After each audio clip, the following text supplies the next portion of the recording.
धन्यवाद भाई विलियम, भाई सलानो और उनकी पत्नी को शुभकामनाएं, और सारे प्रतिनिधियों को जो यहाँ बैंक्वेट में आज रात्रि हैं। निश्चय ही यहाँ होना एक महान सौभाग्य है। मैं इस घड़ी की प्रतीक्षा में जब से मैंने इस ओर आरंभ किया हूँ, और मैं उस महिला को धन्यवाद देना चाहता हूँ। मुझे उसका नाम याद नहीं आ रहा है। बिली ने मुझे बताया कि उन्होंने मुझे बड़े दिन की टॉफियों का एक बॉक्स दिया है और कुछ क्षणों पहले कार के पास लाए। बहन, मुझे उनका नाम याद नहीं आ रहा है। वो यहाँ कैलिफोर्निया से हैं। ये मेरे लिए बड़े दिन का पहला उपहार है, इसलिए मैं इसके लिए धन्यवाद देता हूँ। अब आज रात्रि अब टूसान में ये 9:10 हैं, परंतु मैं सोचता हूँ यहाँ 8:10 हुए हैं। इसलिए हम लोगों के मध्य में मेरी एक भावना है। मैं एक प्रकार से प्रचार में लंबा उबाऊ बोलने वाला हूँ, इसलिए मैं आशा करता हूँ। धन्यवाद।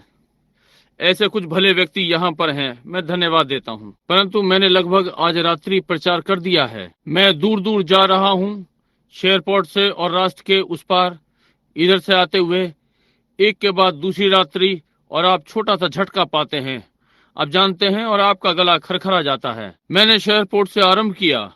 मैंने अपने बाल खो दिए जब मैं कुछ वर्षों पहले, और मेरे पास एक छोटी बालों की टोपी है। जब मैं उत्तरी क्षेत्र में प्रचार करता हूं तो मैं पहनता हूं ताकि ठंड से बचूं। मैं शेयरपोर्ट गया और मैं इसे भूल गया, और मुझे वास्तव में जुकाम हो गया। ये हवाएं इस प्रकार से गुजर रही थी कि आप नहीं जानते। ये दुर्घटनावश ले ली गई थी, और खाल अब भी मुलायम है और थोड़ी सी सांस से, और मैंने वास्तव में इसे अपने गले में ले लिया।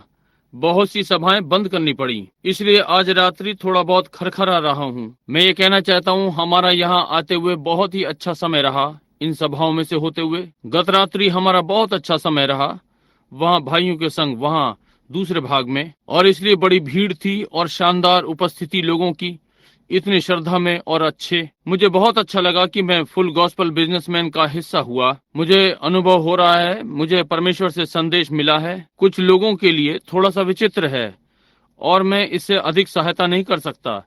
मैं वही होना चाहता हूँ जो मैं हूँ, और हम अलग होने का मेरा मतलब नहीं है।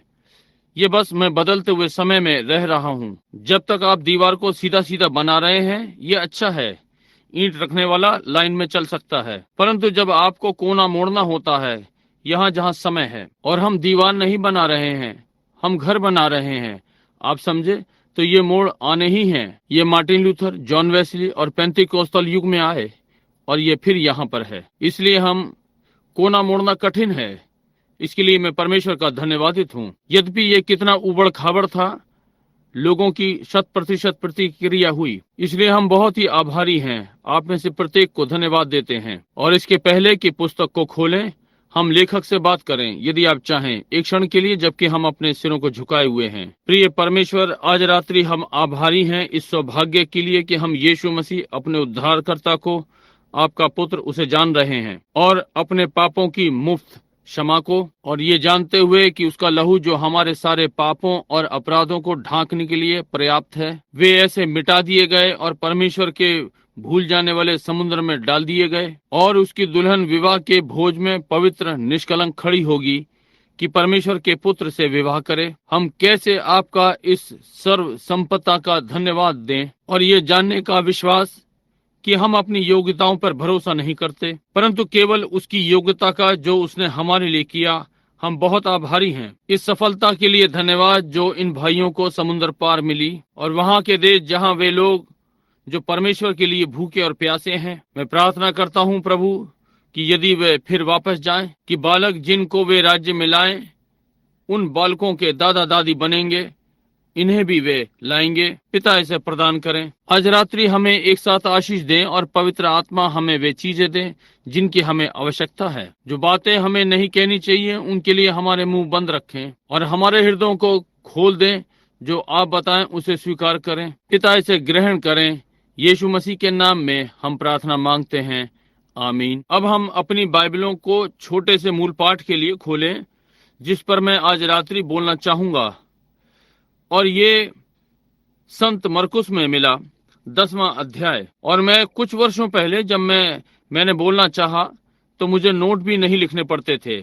मैं उन्हें याद रख सकता था, और पढ़ने के लिए चश्मा भी नहीं लेना होता था कि बाइबल पढूं। परंतु जब से मैंने 25 पार किए हैं, 2 बार, और ये एक प्रकार से मेरे लिए थोड़ा कठिन है कि वैसे ही करूं जैसा किया करता था। और ये पुरानी कार के समान है, परंतु मैं अब भी चल रहा हूँ। मैं पटाखे बजाते रहना चाहता हूँ जब तक मैं कबाड़ के ढेर पर ना पहुंचूं कि फिर से गल कर तैयार हूँ। ये प्रतिज्ञा है। संत लूका 10वां अध्याय और आरंभ करते हैं। मैं विश्वास करता हूँ कि मैंने कहा 21वां पद, यदि मैं इसे यहीं कहीं ढूंढ सकूं। मैं गलती कर रहा हूँ। ये संत मरकुस है, मुझे क्षमा करें। संत मरकुस का 10वां अध्याय और 20-21 से आरंभ करके मैं पढ़ना चाहता हूँ, बल्कि 17वां पद लें। और जब वो निकलकर मार्ग में जाता था तो एक मनुष्य उसके पास दौड़ता हुआ आया और उसके आगे घुटने टेक कर उससे पूछा, हे उत्तम गुरु, अनंत जीवन का अधिकारी होने के लिए मैं क्या करूं? यीशु ने उससे कहा, तू मुझे उत्तम क्यों कहता है? कोई उत्तम नहीं, केवल एक, अर्थात परमेश्वर। तू आज्ञाओं को तो जानता है, व्यभिचार न करना, हत्या न करना, चोरी न करना, झूठी गवाही न देना, छल न करना, अपने पिता और माता का आदर करना। उसने उससे कहा, हे गुरु, इन सब को मैं लड़कपन से मानता आया हूँ। यीशु ने उस पर दृष्टि करके उससे प्रेम किया और उससे कहा, तुझमें एक बात की घटी है, जा, जो कुछ तेरा है उसे बेचकर कंगालों को दे दे और तुझे स्वर्ग में धन मिलेगा, और आकर अपना क्रूस उठा और मेरे पीछे हो ले। इस बात से उसके चेहरे पर उदासी छा गई और वो शोक करता हुआ चला गया, क्योंकि वो बहुत धनी था। और प्रभु अपने वचन के पढ़े जाने पर आशीष दे। और हम आज रात्रि एक विषय पर बोलने जा रहे हैं। मैं अपना मूल पाठ चाहता हूँ, मेरे पीछे हो ले, और मेरा विषय नेतृत्व है। अब ये विचित्र है, परंतु मैंने सोचा ये हो सकता है आज प्रार्थना में। और मैं बहुत समय से और प्रत्येक रात्रि यहाँ संदेश की पंक्ति में जो मेरे पास था, जो प्रभु ने मुझे बोलने को दिया, आज रात्रि मैंने सोचा यहाँ इस नए अध्याय में मैं इसे दूसरे दृष्टिकोण से लूंगा।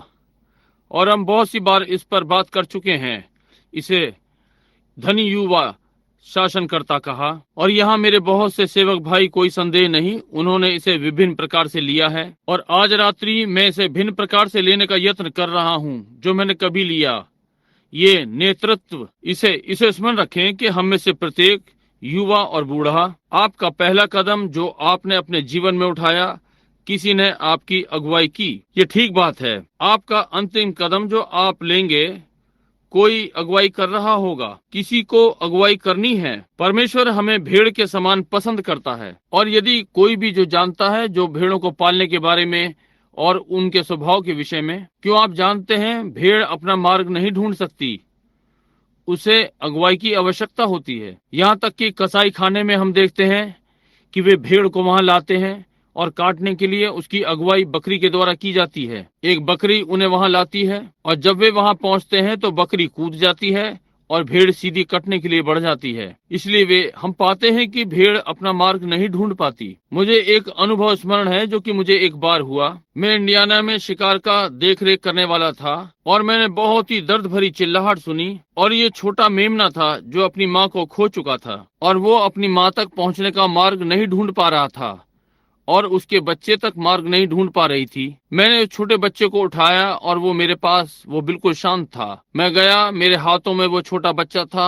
और चिल्ला रहा था, और मैंने ऐसा सुना कि जैसे कि वो अपना छोटा सिर मुझसे सटाकर हिला रहा था, और ऐसा प्रतीत हुआ जैसे कि वो जानता था कि मैं उसकी सहायता कर रहा हूँ। मैंने सोचा, ओह, युगों की चट्टान, मेरे लिए दरार मुझे प्रभु यीशु के हाथों में उठा लें। वैसे ही यत्नशील जितना मैं जानता हूँ, मैं अपने प्रियजनों के पास घर को जा रहा हूँ। मैंने सोचा अपने जीवन की यात्रा के अंत में प्रभु मुझे भी इसी प्रकार अपनी बाहों में ले लेना, क्योंकि मैं जानता हूँ मैं नहीं नदी के पार ले जाया जाऊंगा, वहाँ उस पार जहाँ दुख और बीमारी और आदि आदि कुछ नहीं होगा।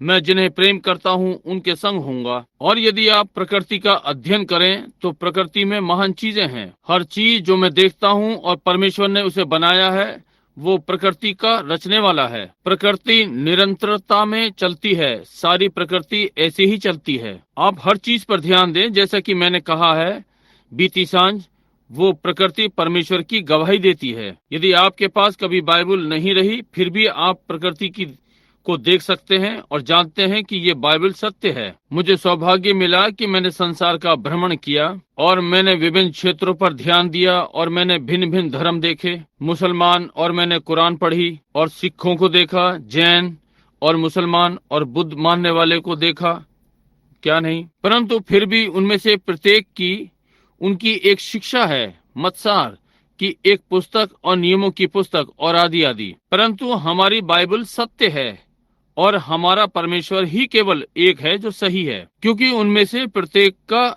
संकेत कब्र की ओर है, कहीं जहां उनका संस्थापक रखा है। परंतु मसीहत खुली कब्र की ओर संकेत करती है और उसकी उपस्थिति में रह सकते हैं। वो जो वहां रखा गया था वो जीवित है। ये वो परमेश्वर नहीं जो था, ये वो परमेश्वर है जो है, ना कि मैं था या मैं होऊंगा, परंतु मैं हूँ। और सारी प्रकृति निरंतरता में चलती है, जैसा मैंने अपनी कलीसियाई कालों पर बात करते हुए कहा, जिसकी पुस्तक अब हमारे पास है जो आ रही है।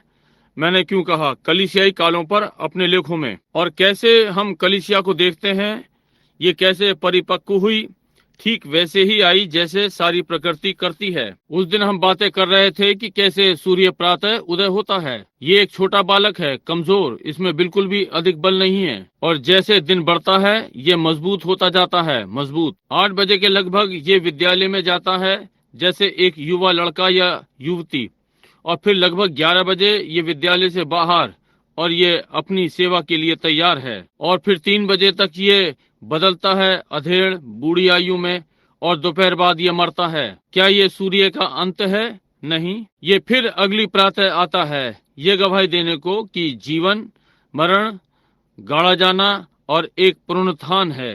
समझे? हम पेड़ों को देखते हैं कि वे कैसे बढ़ते हैं और वे क्या करते हैं। कुछ समय पहले मैं केंटकी में था। मैं गिलहरी का शिकार करना पसंद करता हूँ, और मैं वर्ष के अंत में वहाँ अपने मित्रों के साथ गिलहरी के शिकार पर जाता हूँ, और ये बहुत सूख गया। और कभी किसी ने सिलेटी गिलहरी का शिकार किया है?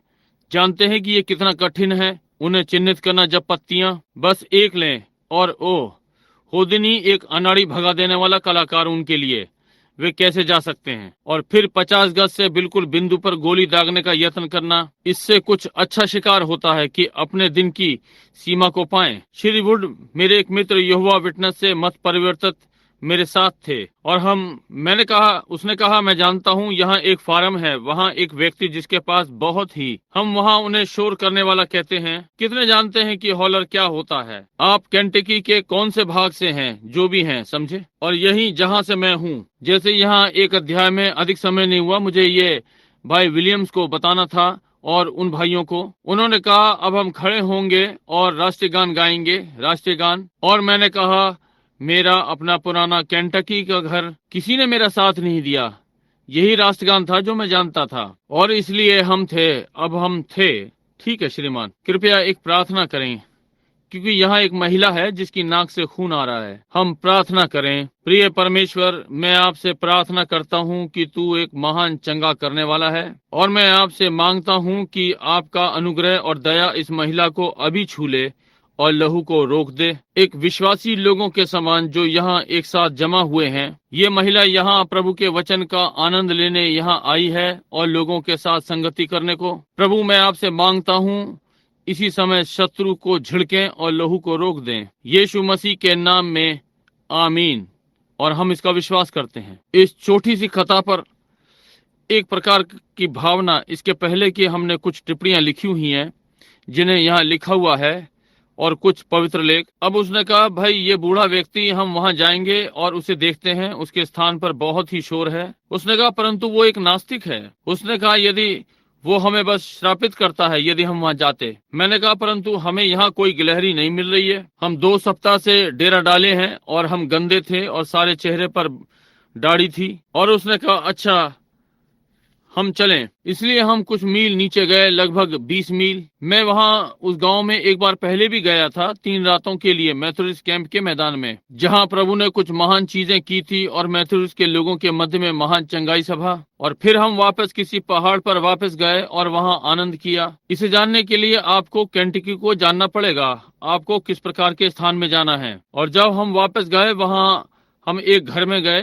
और वहां एक बूढ़ा व्यक्ति बैठा था, 2 बूढ़े व्यक्ति वहां अपनी पुरानी टोपियों के साथ, जिसे उन्होंने अपने मुंह पर झुका रखा था। और उसने कहा ये है वो। उसने कहा ये बहुत कठोर है। बोला उसे प्रचारक की इस बात से घृणा है। इसलिए मैंने कहा भाई अच्छा है, मैं कार में बैठूं या फिर हम शिकार पर बिल्कुल नहीं जाएंगे। मैंने कहा आप जाओ और उससे पूछो कि हम शिकार कर सकते हैं। इसलिए वो बाहर निकला और चलकर उनके पास गया और उनसे कहा, और आप जानते हैं केंटकी में सदा ये है, अंदर आइए और आदि आदि। और इसलिए वो वहां गया और उसने कहा मैं जरा जानना चाहता हूं कि यदि हम आपके स्थान में कुछ समय के लिए शिकार कर लें। और वो बूढ़ा जो लगभग 75 वर्ष का वहां बैठा था, उसके मुंह से तंबाकू निकल रहा था। उसने कहा, थूका, और वो बोला आपका क्या नाम है? उसने कहा मेरा नाम वुड है। उसने कहा क्या तुम उस बूढ़े जिम के रिश्तेदार हो जो यहाँ रहा करता था? उसने कहा हाँ मैं जिम का लड़का हूँ। कहा मैं बैंक हूँ। हाँ हाँ ठीक है। उसने कहा वो बूढ़ा व्यक्ति जिम ईमानदार मनुष्य था। कहा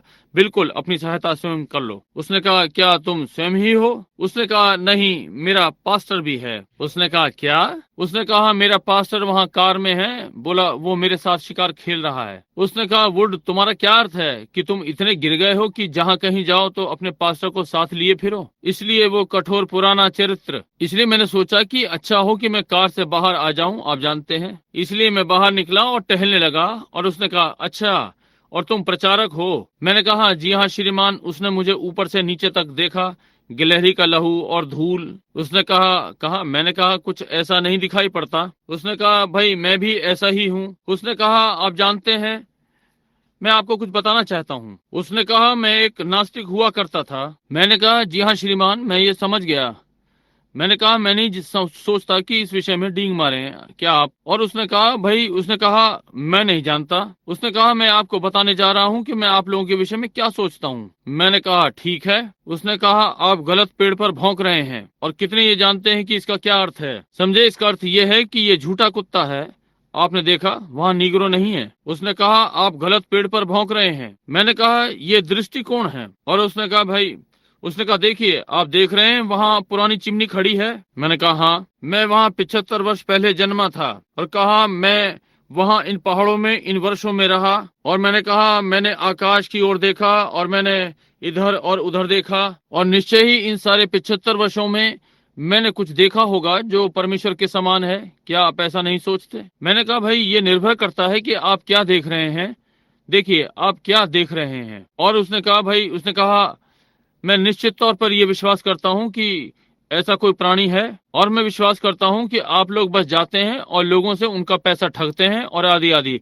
और इसी प्रकार से ये चलता रहता है। मैंने कहा कि तुम एक अमेरिकन नागरिक हो, आपको अधिकार है कि आप अपने विचार रखें। उसने कहा एक बार एक आदमी था जिसके विषय में मैंने सुना। उसने कहा उसके लिए मैं निश्चित हूँ यदि वो उससे कभी बात करने को मिले। कहा मैं उससे कुछ प्रश्न करना चाहूंगा। मैंने कहा जी हाँ श्रीमान। उसने कहा वो एक प्रचारक था, आप शायद उसे जानते हो। कहा उसकी यहाँ कैंपस बिल विले में सभा थी, अधिक समय नहीं हुआ, वो आराधनालय के वहाँ उस मैदान में। और उसने कहा मैं उसका नाम भूल गया।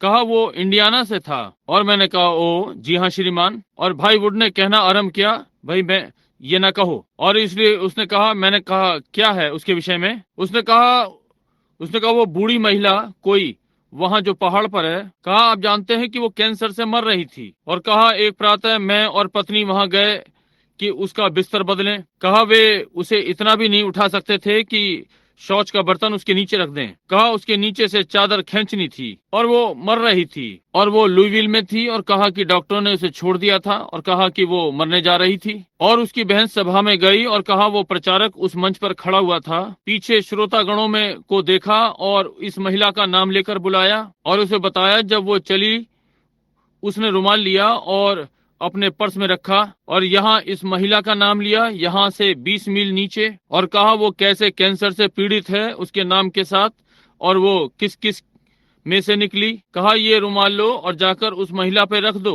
और कहा कि वो महिला अपने कैंसर से चंगी हो जाएगी। और कहा वे उस रात्रि यहाँ आए। कहा ईमानदारी से मैंने एक भयानक चिल्लाहट सुनी वहाँ पर। मैंने सोचा उन्होंने साल्वेशन आर्मी को वहाँ पहाड़ पर छोड़ दिया। कहा भाई, मैंने अनुमान लगाया कि वो बूढ़ी महिला मर गई। कहा हम कल जाएंगे और गाड़ी लगाएंगे और कैसे हम उसे मुख्य मार्ग पर लाएंगे। और कहा ताकि वे इसे एक जिम्मेदार के पास ले जाएंगे। और कहा कि हमने प्रतीक्षा की, रात के उस समय जाने की आवश्यकता नहीं थी। कहा ये पहाड़ पर मील भर ऊपर था, बोला हम अगली सुबह वहां पर ऊपर गए और जानते हैं कि क्या हुआ? मैंने कहा नहीं श्रीमान। उसने कहा वो वहां बैठी हुई सेब की तली हुई जेली खा रही थी और कॉफी पी रही थी अपने पति के साथ। मैंने कहा आपका यही अर्थ है? उसने कहा जी हाँ श्रीमान। ओ, मैंने कहा अब श्रीमान आपका ये अर्थ बिल्कुल नहीं है। उसने कहा मुझे जो परेशान कर रहा है उस मनुष्य ने कैसे किया और इस गांव में कभी नहीं था, मैं जानता हूँ, समझे? और मैंने कहा ओ, आप ये विश्वास नहीं करते। उसने कहा ये सत्य है। मैंने कहा क्या आप इसका विश्वास करते हैं? समझे? उसने कहा भाई सीधे ऊपर पहाड़ पे जाओ, मैं ये आपको सिद्ध कर दूंगा। अब वो उल्टा मुझे प्रचार कर रहा था, आप समझे? इसलिए मैंने कहा हाँ। एक सेब उठाया और कहा क्या मैं इसमें से एक सेब खा सकता हूँ? और मैंने इसे अपने कपड़ों पर रगड़ा। उसने कहा पीले कीड़े इन्हें खा रहे हैं, मैं समझता हूँ कि आप एक खा सकते हैं। और अब मैंने कहा ठीक है, और मैंने उसमें मुंह मारा और मैंने कहा ये अच्छा सेब है। उसने कहा ओ हाँ। बोला आप जानते हैं क्या, मैंने इस पेड़ को 40 वर्षों पहले लगाया था या कुछ ऐसे ही। मैंने कहा ओ, क्या ये ठीक है? हाँ श्रीमान। और मैंने कहा ठीक है, और हर वर्ष।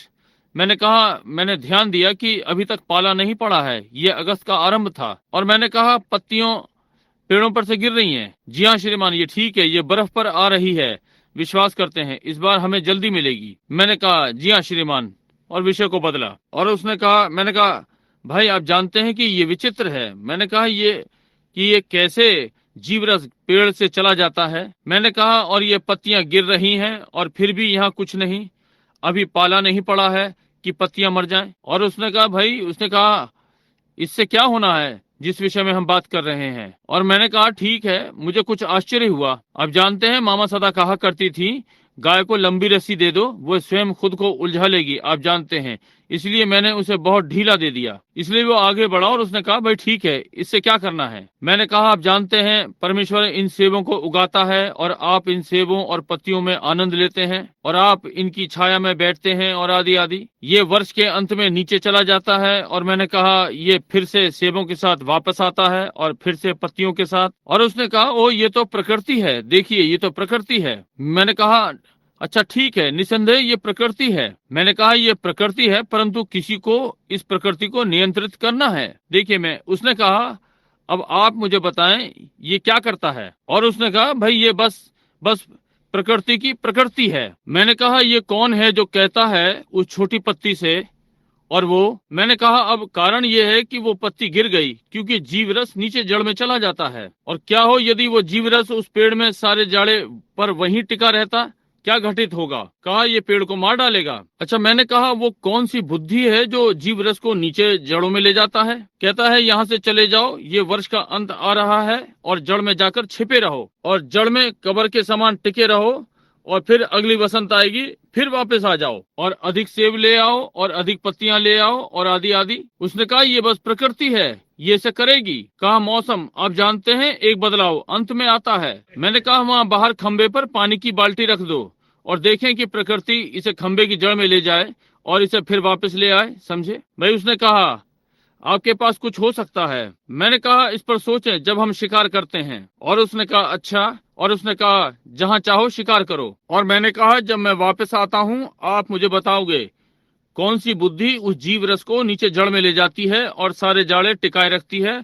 और अगले जाड़े में वापस लाती है। मैं आपको बताऊंगा ये वही बुद्धि है जिसने मुझे उस महिला के विषय में बताया जो वहाँ थी। बोला आपको बताया? मैंने कहा जी हाँ श्रीमान। उसने कहा क्या तुम वही प्रचारक नहीं हो? मैंने कहा क्या तुम उसका नाम जानोगे? बोला हाँ। मैंने कहा ब्रहणम। उसने कहा यही है वो। मैंने कहा ये ठीक है, समझे। और आप जानते हैं क्या, मैंने मसीह तक उस बूढ़े व्यक्ति की अगुवाई की, ठीक उसकी अपनी ही गवाही पर। और 1 वर्ष बाद मैं वहीं पर था, कार ले गया, उस पर इंडियाना का लाइसेंस था। मैदान में वे चल बसे थे, वो मर गया। और इसलिए जब मैं वापस आया वहाँ उसकी पत्नी खड़ी थी, उसने मुझे जोर से हिलाया। मैंने सोचा मुझे शिकार की अनुमति लेनी चाहिए थी। और वो वहाँ बाहर आई और उसने कहा क्या आप पढ़ नहीं सकते? मैंने कहा हाँ माता जी। उसने कहा क्या तुम वो चिन्ह देख रहे हो जो कहते हैं शिकार नहीं करना? मैंने कहा जी हाँ माता जी, परंतु मैंने कहा मेरे पास अनुमति है। उसने कहा तुम्हारे पास अनुमति नहीं है। और कहा हमें ये स्थान मिला है, बहुत वर्षों से रखा है। मैंने कहा बहन तो फिर मैं गलत था, मुझे खेद है। और कहा खेद कुछ नहीं, वे इंडियाना के लाइसेंस वहाँ है और रखा है, आप लोग निर्भीक लोग हैं। मैंने कहा क्या मैं ये खुलासा कर सकता हूँ? मैंने कहा। उसने कहा, किसने तुम्हें अनुमति दी? मैंने कहा, मैं नहीं जानता, बस मैंने कहा वो एक बूढ़ा व्यक्ति था, वहाँ बरामदे में बैठा था जब मैं यहाँ बीते वर्ष आया और हम परमेश्वर के विषय में बातें कर रहे थे, समझे? और उसने देखा, बोली, क्या आप भाई ब्रैनम हैं? मैंने कहा, हाँ मामा। उसने कहा, मुझे क्षमा करें, मैं नहीं जानती थी कि आप कौन हैं। उसने कहा, मैं उसकी गवाही आपको बताना चाहती हूँ। उसके मरने की अंतिम घड़ी वो उठा और अपने हाथ उठाए और परमेश्वर की महिमा की। कहा वो मसीही विश्वास में मरा और परमेश्वर के पास पहुंच गया, समझे? यदि वे शांत रहेंगे तो तुरंत पत्थर चिल्ला उठेंगे। प्रकृति में कुछ है, चिड़ियों को देखो, पशुओं को देखो, हर चीज को देखो, प्रकृति को देखो, छोटी पंडुकी को देखो, वो कैसे उड़ती है, वो कितनी भिन्न चिड़िया है। उसके अंदर पित्त नहीं है, वो कौवे के समान नहीं खा सकती, समझे? उसके अंदर पित्त नहीं है, उसे पानी में स्नान नहीं करना पड़ता, क्योंकि उसके अंदर कुछ है, वो अंदर से बाहर को स्वयं को साफ करती है। आप देखते हैं, मसीही इस प्रकार का होता है। इसी प्रकार से परमेश्वर ने स्वयं को प्रस्तुत किया एक पंडुकी के अंदर। देखिए, क्योंकि यीशु एक मेमने के समान प्रस्तुत किया गया। प्रकृति में सदा आप पाएंगे परमेश्वर को, और परमेश्वर ने हमें भेड़ से जोड़ा है जिसकी अगुवाई होनी है। क्या आपने कभी ध्यान दिया? मैंने कुछ समय पहले इस पर एक उपदेश दिया कि पंडुकी मेमने पर उतरती है ताकि मेमने की अगुवाई करे, और इसने मरने के लिए अगुवाई की, पंडुकी ने। अब यदि वो मेमना, वो पंडुकी किसी और प्रकार के पशु पर नहीं उतर सकता, क्योंकि दोनों का एक ही स्वभाव होना चाहिए। देखा, यदि पंडुकी एक भेड़िए पर चमकेगी और वो गुर्राएगा या भड़केगा, पंडुकी उड़ान भरकर चली जाएगी। अब ठीक इसी प्रकार से है, और हमारे गंदे मार्ग पवित्र आत्मा अपनी उड़ान ले लेता है और दूर चला जाता है। इसका वैसा ही स्वभाव होना है। स्वर्गों की चिड़िया पंडुकी, पृथ्वी का सबसे नम्र जानवर मेमना, वे एक साथ सहमत हो सकते हैं। और जब पवित्र आत्मा आता है हमारे ऊपर, हमें नई सृष्टि बनाता है, तब वो हमारी अगुवाई कर सकता है। परंतु हम वही पुराना जीवन जीना चाहते हैं, ये कार्य नहीं करेगा, बस ये नहीं चलेगा। और पहला कदम जो आपने संभवतः अपने जीवन में कभी उठाया, नेतृत्व के लिए बोलते हुए, ये संभवतः किसी माँ के हाथ हो सकते हैं। वे हाथ आज रात्रि अब भी हो सकते हैं यहाँ कहीं किसी कब्रिस्तान में, परंतु वे हाथ थे जिन्होंने मुझे मेरा पहला कदम उठाने में थामा। इसके बाद आपकी माँ ने आपको सिखाया कि कैसे चलते हैं, और आप कुछ कदम चले और गिर पड़े और उठे, और आपने सोचा कि आप एक बहुत बड़ा कार्य कर रहे हैं। तब उसने आपको विद्यालय की शिक्षिका को सौंप दिया, और फिर वो आपकी अगुवाई शिक्षा के लिए करने लगी कि कैसे और क्या करना चाहिए और कैसे आपको सीखना चाहिए, और आदि आदि इस प्रकार से। और फिर स्कूल की शिक्षिका के पश्चात तब आप वापस मुड़े, आपके पिता ने आपको थाम लिया। संभवतः उसने आपको आपका व्यापार सिखाया कि कैसे सफल व्यापारी बने, कैसे चीजों को सही सही करें। आपकी माँ ने आपको सिखाया कि कैसे एक गृहिणी बने, कैसे पकाएं, और आदि आदि इस प्रकार से। तब इसके बाद जब वे आपके साथ हो चुकते हैं, तब आपका सेवक या पास्टर आपको थाम लेता है। परंतु अब कौन आपकी अगुवाई करता है? अब प्रश्न ये है। अब आज रात्रि हम सब की किसी चीज के द्वारा अगुवाई होनी है, हमें होना ही है, हम अगुवाई में हैं। ध्यान दें। अब हम इस नबी को देखें, इस पर किसने प्रभाव डाला। आइए हम देखें। हम इसे युवा व्यापारी कह सकते हैं, क्योंकि वो एक व्यापारी था, एक महान सफल व्यक्ति था। आइए उसके अगुओं को देखें। संभवतः जब वो एक छोटा लड़का था, उसकी माँ के द्वारा वो सिखाया गया वो चीजें जो उसे करनी थी। उसके पिता ने उसे अच्छा सफल बनाया, और संभव है उसके लिए संपत्ति भी छोड़ी, क्योंकि वो एक शासक था स्वयं में। संभवतः उसके पिता का देहांत हो गया होगा, इसलिए वो एक व्यापारी था। चलिए हम आज उसे एक क्रिश्चियन बिजनेसमैन पुकारें, या वो एक धार्मिक व्यापारी था। मैं सोचता हूँ ये सही उल्लेख होगा। ये पुरुष धर्मी था, ये किसी भी प्रकार से नास्तिक नहीं था, और ये अपनी माँ के द्वारा सिखाया गया था कि कैसे ठीक ठीक किया जाए, कैसे चला जाए, स्वयं में कैसे वस्त्र पहने जाए। उसे अपने पिता के द्वारा सिखाया गया होगा एक महान व्यापारी और कैसे सफल व्यक्ति बने, और उसका व्यापार सफल था। और पिता और माता का पालन पोषण कलीसिया में हुआ होगा, और उसका दिशा निर्देशन याजक की ओर से किया गया होगा, और याजक ने उसे वास्तविक धर्मी बना दिया। इसलिए वो अच्छा सभ्य व्यक्ति था, वो एक अच्छे चरित्र के साथ भला लड़का था। यदि यीशु मसीह ने उसकी ओर देखा और उससे प्रेम किया, तो उस लड़के में कुछ विशेष था, ठीक है, क्योंकि बाइबल यहाँ कहती है, हम मरकुस में यहाँ पाते हैं, और यीशु ने उसकी ओर देखा, उससे प्रेम किया। जी हाँ, यीशु उसकी ओर देख रहा है और उससे प्रेम किया, इसलिए उसमें कुछ वास्तविक लीक से हटकर था। उस युवक में था, वो अच्छे चरित्र का था। अच्छे चरित्र का मूल्य निर्धारण है, और वो व्यक्ति था जिसका पालन पोषण सही रीति से किया गया। बुद्धिमान, तेज बुद्धि वाला, व्यापार में सफल और धर्मी मनुष्य। उसमें अच्छे चरित्र थे जो कुछ विशेष थे, इतने कि यीशु मसीह का ध्यान आकर्षित किया, बचाने वाला। परंतु जब वो इन दूसरी चीजों की सफलता के साथ आमने सामने आया, कुछ भी गलत ना हुआ था। वो सिद्ध, साफ मापा गया, बुद्धिमान, सही शिक्षा, उसकी सफलता, वो होशियार था, एक अच्छा व्यापारी, संभवतः व्यापारियों के झुंड में से वहीं कहीं फिलिस्तीन में। हो सकता है वो व्यापारियों के संगठन से हो, जैसा कि आज रात्रि हमारे यहाँ है। कोई संदेह नहीं वो रहा हो, क्योंकि व्यापारियों का सदा एक संगठन रहा है, एक दूसरे के साथ, क्योंकि जैसे एक से पंखों की चिड़ियाएं, उनके पास बात करने के लिए विषय है। और यदि ये धर्मी व्यक्ति ये उस व्यक्ति के विषय में बात न कर सकता हो, चाहता हो, जो मधुशाला आदि चलाता हो, वे एक साथ हों, क्योंकि उनके मध्य में कुछ भी सार्वजनिक सा नहीं है। हमारे पास एक सार्वजनिक कुछ होना चाहिए। इसलिए मसीहों के पास एक सामान्य दूसरे मसीह के साथ होता है, पापियों के बीच दूसरे पापी के साथ सामान्य होता है, और समाज और जो भी वे हैं उनकी बातें सामान्य होती हैं। और संभवतः ये युवा व्यक्ति एक व्यापारियों के झुंड से जुड़ा हो, और वो उतना ही धार्मिक था जितना हो सकता था, क्योंकि यीशु यहाँ प्रश्न करते हुए उसने कहा, मैंने इन आज्ञाओं का पालन किया है, मैं इन्हें अपने लड़कपन से मानता आया हूँ। ये ठीक बात है। देखिए, उसका पालन पोषण सही हुआ, सही सिखाया गया, और आदि आदि। परंतु जब उसका आमना सामना अनंत जीवन के विचार से हुआ, अब मैं चाहता हूँ कि आप ध्यान दें इस चरित्र के साथ जो उसका था।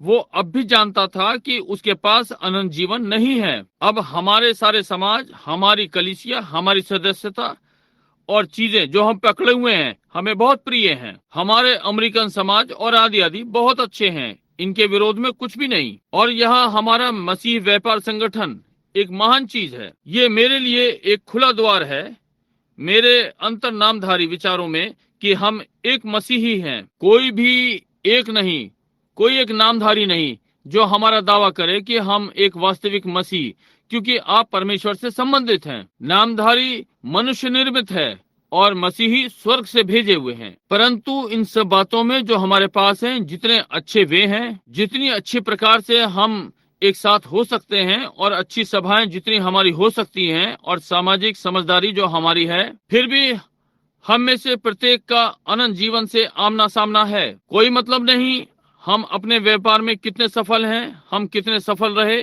और हम कितनी बड़ी कलीसिया के सदस्य हैं, और हम कैसे काम करते हैं और कैसे सही कार्य करने का यत्न करते हैं। फिर भी यदि ये सही रीति से नहीं किए गए तो परमेश्वर की ये आराधना व्यर्थ है। यीशु इसी प्रकार श्रेणीबद्ध करता है, जैसे कि मैं यहाँ एक क्षण के लिए रुकता हूँ। उसने कहा, तुम व्यर्थ मेरी उपासना करते हो, मनुष्य की आज्ञाओं को धर्म शिक्षा करके सिखाते हो। अब सोचिए, एक निष्कपट ईमानदारी की आराधना अपने हृदय की निष्कपटता के साथ परमेश्वर के लिए, और फिर भी व्यर्थ। ये केन के साथ आरंभ हुई अदन की वाटिका में, निष्कपट आराधना, परंतु अस्वीकार की गई। बहुत धार्मिक, फिर भी अस्वीकार। पिछले सप्ताह शेयरपोर्ट में, पिछले सप्ताह व्यापारी लोगों की सभा में, नाश्ते पर जहां कई सौ लोग इकट्ठा थे, बोलने को 2.5 घंटा लिया।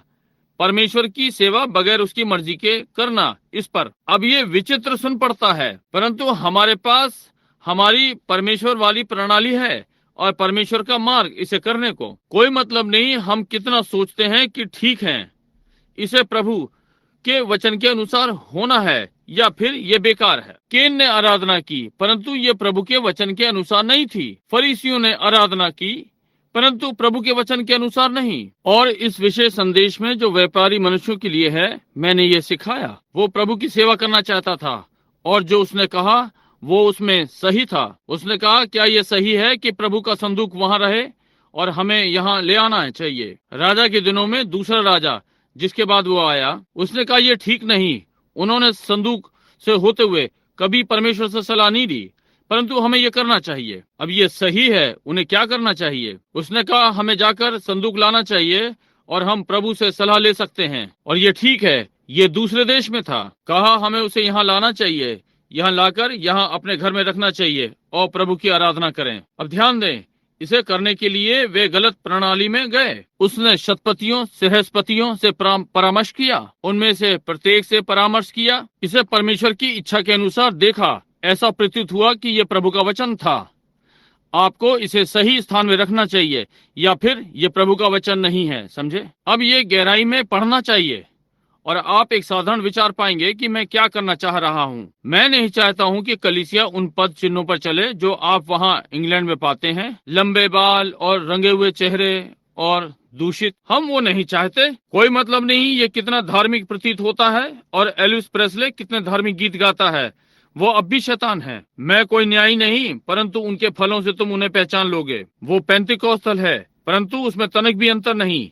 आपके फल बताते हैं कि आप क्या हैं। कोई मतलब नहीं कि आत्मा उस पर आता है, वो भाषाओं में बोल सकता है, वो चिल्ला सकता है, वो बीमार को चंगा कर सकता है। यीशु ने कहा उनमें से बहुतेरे उस दिन मेरे पास आएंगे और कहते हैं, क्या प्रभु हमने ये वो नहीं किया? और मैं कह दूंगा, मुझसे दूर हो जाओ तुम अधर्म के काम करने वालों, मैंने तुम्हें कभी नहीं जाना। समझे? हमें वास्तविक मूल मसीही होना है, और केवल एक ही मार्ग है कि हम ये कह सकते हैं कि इसे अनंत जीवन के प्रश्न के साथ सामने लाएं। अनंत जीवन केवल एक ही से है और वो परमेश्वर से आता है, और उसने हर प्राणी को ठहराया है कि वो कभी इसे पाएगा। जैसे कि आप अपने पिता में जीवांश थे, आप परमेश्वर में एक जीवांश थे। आरंभ से उसका एक गुण या आप वहाँ कभी नहीं होंगे। आप अपनी माँ के गर्भाशय में आए, आपके पिता आपको नहीं जानते थे, आप उसकी देह में थे, और जब आप अपनी माँ के गर्भ में आए तब आप मनुष्य बन गए और अपने पिता की छवि पर आ गए। अब आपने अपने पिता के साथ संगति में आ गए, और यही बात परमेश्वर के द्वारा। यदि आपके पास अनंत जीवन है, वो जीवन जिसमें आप आए, स्वाभाविक जीवन, भौतिक जीवन जो आपके पिता के द्वारा है, और केवल एक ही मार्ग है कि आप आ सकते हैं और नया जन्म ले सकते हैं। एक ही मार्ग है, ये आपके स्वर्गीय पिता से है। उसके गुण सब जो पिता ने मुझे दिया है मेरे पास आएगा। समझे? आप यहाँ हैं क्योंकि आपका नाम मेमने की जीवन की पुस्तक में संसार के रचने के पहले था। ये बिल्कुल ठीक है। आप एक जीवांश हैं, आत्मिक जीवांश, अपने स्वर्गीय पिता से, परमेश्वर के वचन का भाग। ये ऐसा ही है जैसे मैंने कहा, तब आप यीशु में थे जब वो यहाँ पर था, क्योंकि वो वचन था। आपने उसके साथ दुख उठाया, उसके साथ मरे, उसके संग गाड़े गए और उसके संग जी उठे, और अब उसमें स्वर्गीय स्थानों में बैठे हैं। ध्यान दें, दाऊद ने सोचा सब कुछ बहुत अच्छा है, और उसने इन सब लोगों से परामर्श किया, और उनमें से सब नाचने और चिल्लाने और शोर करने लगे, और उनके सारे धार्मिक कार्यकलाप वहाँ थे। परंतु फिर भी ये परमेश्वर की इच्छा नहीं थी कि जाकर परमेश्वर के वचन को वापस परमेश्वर के घर में लाएं। परंतु आप देखते हैं परमेश्वर सदा सारे युगों में एक ही तरीके से कार्य करता है। उसका पहला निर्णय ही उसका निर्णय होता है, क्योंकि वो अपने निर्णय में सिद्ध होता है। वो कभी कुछ नहीं करता सिवाय कि वो पहले अपने दासों भविष्यवक्ताओं पर प्रकट न कर दे। ये बिल्कुल सही है। इसी कारण ये कलीसियाई काल जिसमें हम रह रहे हैं, कोई कलीसिया नहीं, मेथोडिस्ट नहीं, बैप्टिस्ट, पेंटिकॉस्टल या कुछ भी इस कलीसिया को कभी दुल्हन में डाल सकता है। इसे मलाकी 4 का ही उत्तर होना होगा, क्योंकि परमेश्वर ने भविष्यवक्ता को प्रकट करने को भेजा, क्योंकि केवल यही मार्ग है। हमारी कलीसियाओं ने नाम रख लिए और चीजों को गड़बड़ कर दिया, जैसे कि वे सदा से थे, और परमेश्वर सदा भविष्यवक्ताओं को भेजता है। और वहाँ नातान उस राज्य में था, परमेश्वर के सम्मुख प्रमाणित भविष्यवक्ता, और उससे पूछा तक नहीं गया था, और वे वहाँ गए और ईमानदार मनुष्य के जीवन का कारण हुए, और आदि आदि, और संदूक लिया। बजाय इसके कि लेवियों के कंधों पर रखते, उन्होंने इसे बैलगाड़ी पर रखा। कुल मिलाकर गड़बड़ हो गई। आप देखिए, यदि आप परमेश्वर की इच्छा के अनुसार नहीं जाएंगे, और वो मार्ग जो परमेश्वर ने हमें चलने के लिए दिया है, वे हमेशा गड़बड़ में पड़ जाते हैं, और किसी संस्था में हो जाते हैं, या नामधारी में कोई संदेश, और वहाँ आप जाते हैं। समझे? ये सदा ऐसा ही हुआ है। ये वो चीज है कि इस लड़के का आमना सामना हो गया था। वो अंदर आया, वो सदूकियों या फरीसियों का सदस्य था, या उन दिनों के किसी बड़े समाज का। वो जितना हो सकता था उतना धार्मिक था। उसने कहा, मैंने इन आज्ञाओं का पालन किया है, मुझे बालकपन से ये सब सिखाया गया है। समझे? और यीशु ने इस बात के लिए उससे प्रेम किया, परंतु उसने अगुवाई में आने के लिए मना कर दिया। उसने मसीह के वास्तविक नेतृत्व को स्वीकार करने से मना कर दिया कि उसे अनंत जीवन दे। ध्यान दें, उसने विश्वास किया कि जो उसके पास था उससे ये कुछ भिन्न है, या उसने कभी नहीं कहा होता, उत्तम गुरु, अब मुझे क्या करना चाहिए। देखिए, वो अपने लिए कुछ करना चाहता था। इसी प्रकार से हम करते हैं, हम स्वयं से कुछ करना चाहते हैं। परमेश्वर का वरदान मुफ्त का वरदान है। ये परमेश्वर आपको देता है, आप इसके लिए कुछ नहीं करते। वो ये आपके लिए ठहराता है और आप इसे लेने जा रहे हैं। समझे? ध्यान दें, वो ये जान गया कि वो वहां है, उसने इसमें विश्वास किया और इसे चाहा, परंतु जब उसका सामना हुआ कि उसे कैसे करना है, तो ये धर्म विधि से भिन्न था। ये भिन्न था। वो अपना पैसा रखे रह सकता था और जिस कलीसिया का सदस्य था उसमें बना रह सकता था और आदि आदि। परंतु यीशु ये जान गया और जाना कि उसने धन का संचय कर रखा है, और उसने कहा, जा, जो तेरे पास है सब बेच दे और गरीबों को दे दे, और आ, अपनी क्रूस उठा और मेरे पीछे हो ले, और स्वर्ग में तुझे धन मिलेगा। परंतु वो ये नहीं कर सका। और दूसरे अगुवे जो उसके युग के दिनों में थे, उनका ऐसा प्रभाव था, यहाँ तक कि उसने परमेश्वर के दिए गए मार्ग को अस्वीकार कर दिया, जो कि यीशु मसीह था।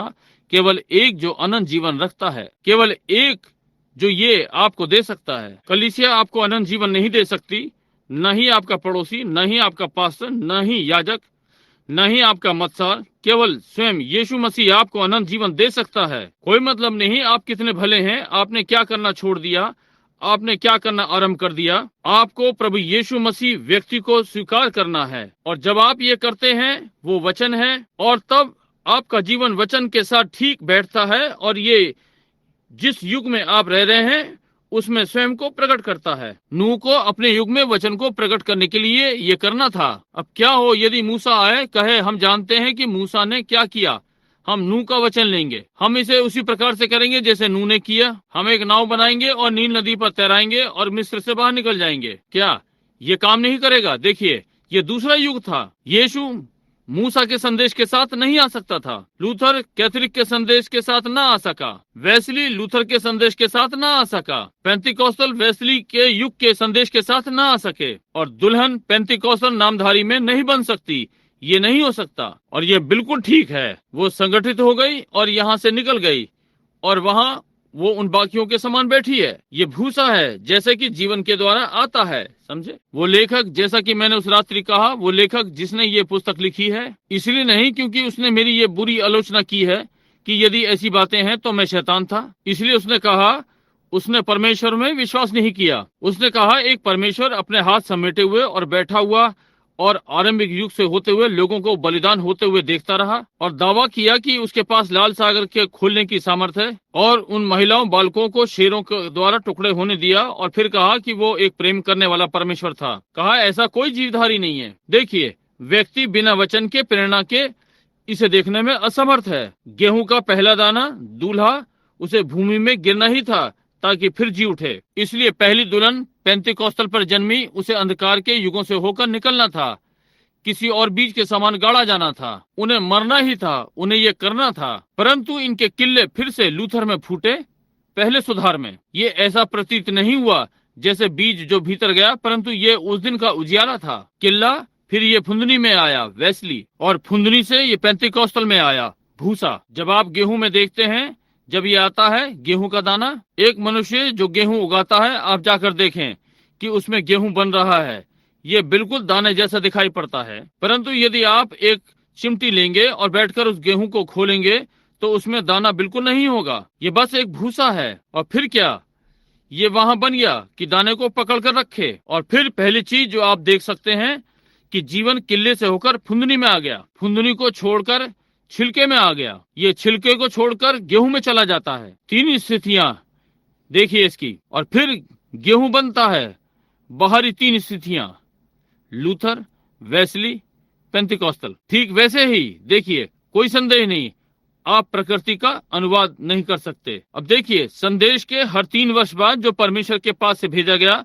वे संगठित हो गए। इसे 20 वर्ष हो गए हैं और कोई संगठन नहीं, ये नहीं होगा। समझे? अब छिलके को अलग हटना होगा और गेहूं को मौका देना होगा कि पुत्र की उपस्थिति में रहे ताकि पके। संदेश फिर से कलीसिया में आ रहा है, यीशु मसीह की देह को बना रहा है, पहले मूल के समान, वो जो भूमि में गया था। अब देखने के लिए अनंत जीवन निश्चय ही फुंदनी ने फिर यहाँ जीवन ले जाने के लिए निश्चय ही इसने किया। परंतु आप देखिए, जब ये फुंदनी हो जाता है और ये पूरा हो गया था संस्था, जीवन सीधा वैसली में चला गया, सीधा बाहर आया और भीतर गया, और एकदम उसमें प्रत्येक एक बड़ी पत्ती दाने के समान नहीं दिखाई पड़ता, परंतु जब छोटा पराग आता है उस भूसे यानी उस फुंदनी पर, झब्बे पर पराग, ये पूरा का पूरा दाने के समान दिखाई पड़ता है। परंतु जब ये भूसे पर आता है तो ये लगभग वही है। क्या यीशु ने नहीं कहा अंत के दिनों में,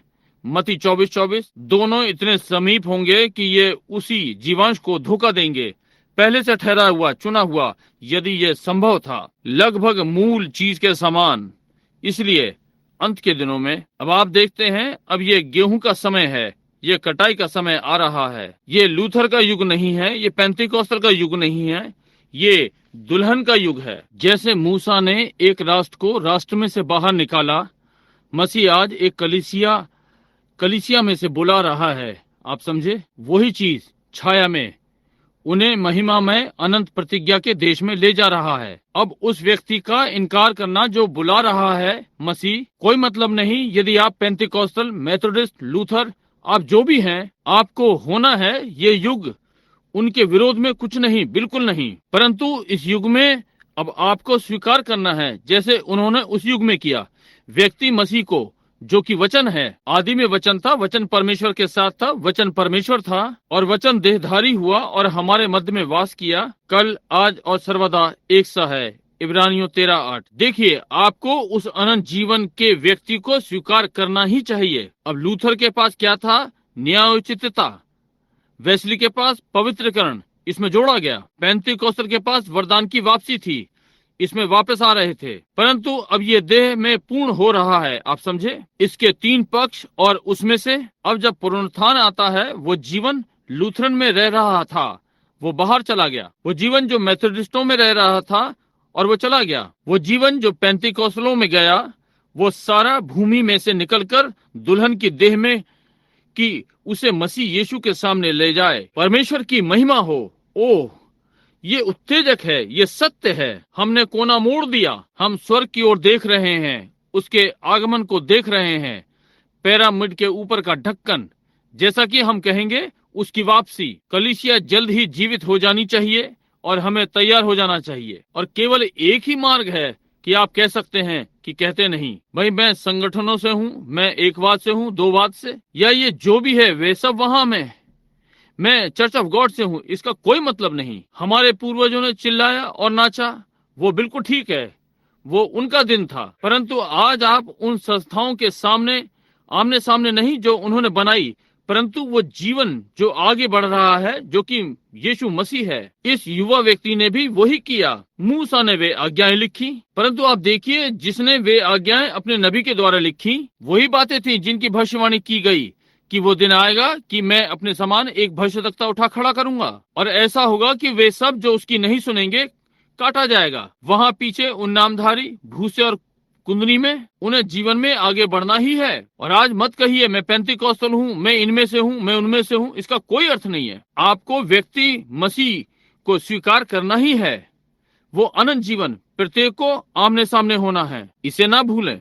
दूसरे अगुए आप देखते हैं, उनका उस पर ऐसा अधिकार था, उनके लोगों को सिखाया गया, भाई हम इससे संबंधित हैं, उससे हैं, और उस पर ऐसी पकड़ थी। और क्या ही मरण सन्न बात है कि अनंत जीवन की अगुवाई को अस्वीकार करें। अब आज रात्रि वो जीवन उपस्थित है, ये ठीक बात है। पवित्र आत्मा यहाँ पर है, जो कि मसीह आत्मा के रूप में है, उसका आत्मा अभिषेक यहाँ पर है। और थोड़ी देर और संसार मुझे न देखेगा, फिर भी तुम मुझे देखोगे, क्योंकि मैं तुम्हारे साथ होऊंगा, यहाँ तक कि तुम्हारे अंदर, अंत तक, संसार के अंत तक। केवल यीशु ही आपका नेतृत्व अनंत जीवन तक कर सकता है। कोई कलीसिया नहीं, नामधारी नहीं, प्रचारक नहीं, कुछ नहीं। आपकी अगुवाई इस तक कर सकता है। आपकी अगुवाई उसी के द्वारा होनी है, केवल वही आपकी अगुवाई कर सकता है। क्या आप कल्पना कर सकते हैं कि वो अपने वचन के बाहर आपकी अगुवाई कर सकता है, जो कि वह स्वयं है? और यदि वो वचन है और आप उसके भाग हैं, क्या आप वचन के भाग नहीं होंगे? वो वचन जो परमेश्वर चाहता है कि उद्धार का जल आज उंडेले, कि आज उसे प्रमाणित करे, जैसे प्रेरितों ने उसे प्रमाणित किया, जैसे लूथर, जैसे वेस्ली, जैसे लोगों ने उन दिनों में उसे प्रमाणित किया। ये दूसरा युग है, ये वचन है। वचन ने ये बातें कही कि जिन्हें अब हम घटित होते हुए देख रहे हैं, इस घड़ी में घटित होने की भविष्यवाणी की गई। इसलिए यीशु मसीह को स्वीकार करें और उसे अनंत जीवन की ओर अगुवाई करने दें। यद्यपि उसने प्राप्त कर लिया था, वो युवा, उसने सारी अच्छी चीजें प्राप्त कर ली थी। विद्यालय में बहुत ही अच्छा रहा, जैसे एक अच्छा लड़का, कोई संदेह नहीं, वो अच्छा था। जैसे एक वास्तविक पिता, अपने पिता की बात सुनने में, व्यापार में वो एक अच्छा था, अच्छा लड़का। अपने माता पिता के लिए अच्छा, वो अपने याजक के प्रति निष्ठावान, वो अपनी कलीसिया के लिए निष्ठावान, वो परमेश्वर की आज्ञाओं के लिए निष्ठावान था। परंतु उसने महान चीज खो दी। बाकी चीजें उसके लिए विशेष महत्व नहीं रखती थी जब उसने अनंत जीवन की अगुवाई यीशु मसीह को अस्वीकार कर दिया। ध्यान दें, ये अगुवाई आज हर एक के सामने आती है। वही चीज जो इस युवक के साथ हुआ। हम कोई मतलब नहीं हम कितने धार्मिक हैं। आप कैथोलिक हो सकते हैं, बैप्टिस्ट, मेथोडिस्ट हो सकते हैं, या आप पेंटिकॉस्टल हो सकते हैं, या आप जो भी हैं। वही बात आज रात्रि आपके सामने है, अनंत जीवन, ये यीशु मसीह को ग्रहण करना। हमें ये सुअवसर दिया गया है। जीवन में कभी कभी हमारा भी ऐसी बातों से आमना सामना होता है, जैसे इस युवक के साथ हुआ, क्योंकि आप मरणहार हैं और आपको चुनाव का सुअवसर दिया गया। आपके सामने एक चुनाव है। परमेश्वर ने आपको ऐसा बनाया कि आप चुन सकें। यदि उसने आदम और हवा को स्वतंत्र आचार जीवन बनाया ताकि वे चुन सकें, और उन्होंने गलत चुनाव किया, और देखिए वो आपसे इससे अधिक नहीं कर सकता जो उसने उनके लिए किया। उसे आपको उसी स्थिति में रखना है ताकि आप चुन या अस्वीकार कर सकें। आपके पास एक चुनाव है। आइए हम इसमें से कुछ को देखें। आपके पास चुनाव है, जैसे कि युवा मनुष्य, कि आप शिक्षा लेना चाहते हैं या नहीं, ये आपके पास है। ये चुनाव है। आप चाह सकते हैं कि इसे ना लें,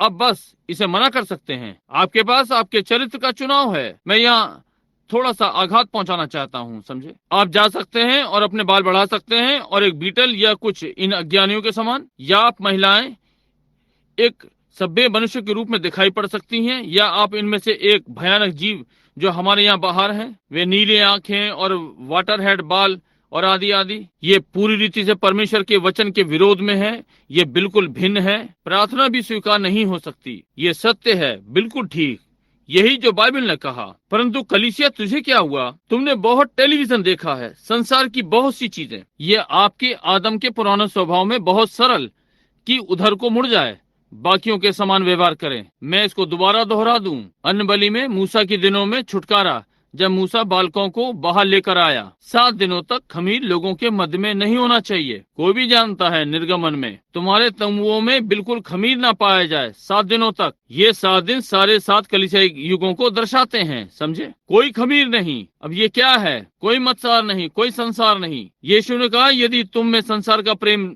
है या संसार की चीजों से, तो परमेश्वर का प्रेम तुम में नहीं है, समझे। और हम इसको मिलाने का यत्न कर रहे हैं। आप ये नहीं कर सकते। आप किसी एक चीज पर विश्वास करने आ रहे हैं। आप या तो परमेश्वर पर विश्वास करने जा रहे हैं या अपनी कलीसिया पर। आप संसार पे विश्वास करने जा रहे हैं। आप इसे आपस में नहीं मिला सकते। आप पुरानी बातों को पकड़े नहीं रह सकते। दूसरी कलीसिया जो आपने पहले किया, आपको समय का संदेश लेना ही है। उसने कहा, जो छूट गया था इसे प्रातः तक न रहने दें कि इस दूसरे युग में आए, इसे आग में जला दें, नष्ट हो जाने दें। वो युग जिसमें आप रह रहे हैं, इस युग का संदेश, इस संदेश को वचन में से ही आना है और इसे प्रमाणित और सिद्ध परमेश्वर के द्वारा होना है कि ये परमेश्वर ऐसा कर रहा है। तब या तो आप इसे स्वीकार करें या इसे अस्वीकार करें। यह अनंत जीवन है, पवित्र आत्मा का नेतृत्व, अपनी कलीसिया की अगुवाई। हम इस पर लंबे समय तक टिक सकते हैं, परंतु हम आगे बढ़ें, आगे बढ़ते रहें। आपके चरित्र का चुनाव। अब आप इसमें मिलावट नहीं कर सकते। या तो आप परमेश्वर के लिए या परमेश्वर के विरोध में। और बाहरी भाव ठीक दर्शाता है कि अंदर क्या है, समझे। गोखरू, आप में से बहुत से सोचते हैं कि मुझे पवित्र आत्मा का बपतिस्मा मिला है, मैं स्वर्ग को जा रहा हूँ। इसका कोई मतलब नहीं कि आप स्वर्ग जा रहे हैं। नहीं श्रीमान, आपको आपके जीवन में हर घंटे पवित्र आत्मा का बपतिस्मा हो सकता है और फिर भी नष्ट और नरक को जाते हैं। बाइबल ऐसा ही कहती है। ओ, ये बिल्कुल ठीक बात है। इधर देखिए, आप बाहरी व्यक्ति हैं। आपकी 5 इंद्रियां हैं जो बाहरी शरीर से संपर्क रखती हैं। परमेश्वर ने आपको 5 इंद्रियां दी हैं, उससे संपर्क रखने को नहीं। अपना पृथ्वी का घर देखना, चखना, स्पर्श, सूंघना और सुनना, तब आपकी आत्मा आपके भीतर की ओर है। और इसके भी 5 बाहरी मार्ग हैं, विवेक, प्रेम और आदि आदि। 5 बाहरी मार्ग जिनसे आप आत्मिक संसार से संपर्क रखते हैं। केवल आपकी आत्मा, आपका भौतिक संपर्क भौतिक से, आपका आत्मिक संपर्क आत्मिक। परंतु आपके भीतर जो आपके पास है एक प्राण, और वो प्राण है जो गुणसूत्र परमेश्वर से आता है। और जैसे एक बालक अपनी माता के गर्भ में बनता है, जब एक बालक अपनी माता के गर्भ में एक छोटे से जीवांश के द्वारा आता है, ये अंडे में जाता है, वो मनुष्य की एक कोशिका भी नहीं बनाता। अगला कुत्ता, अगला एक बिल्ली, और अगला और एक घोड़ा, ये सारी मनुष्य की कोशिकाएं, क्योंकि ये मूलतः मनुष्य की कोशिका से बन रहा है। और जब मनुष्य परमेश्वर के वचन से नया जन्म पाता है, जो कि अनंत जीवन के लिए ठहराया जाता है, जो चुने हुए हैं, कहलाए गए। ये परमेश्वर का वचन, परमेश्वर के वचन के ऊपर वचन पर वचन, ना कि नामधारी का मत्सार और फिर वचन और एक और मत्सार। और ये कार्य नहीं करेगा, आप उसमें खमीर नहीं पा सकते। केवल एक ही अनंत जीवन, यीशु मसीह वचन। आदि में वचन था, वचन परमेश्वर के साथ था और वचन परमेश्वर था, और वचन देहधारी हुआ और हमारे मध्य में निवास किया। मित्रों, आप मेरे बच्चों को खिलाते हैं, आप मुझे दूर कार्य क्षेत्र में उद्देश्य के लिए भेजते हैं संसार में कि संदेश लाऊं। मुझे आपके प्रति निष्ठावान रहना है। जो मैं देख रहा हूं संभव है आप नहीं देखते, यही है जो मैं यहाँ आपको बताने का यत्न कर रहा हूँ। इसलिए नहीं कि मैं लोगों से प्रेम नहीं करता, ये क्योंकि मैं लोगों से प्रेम करता हूँ।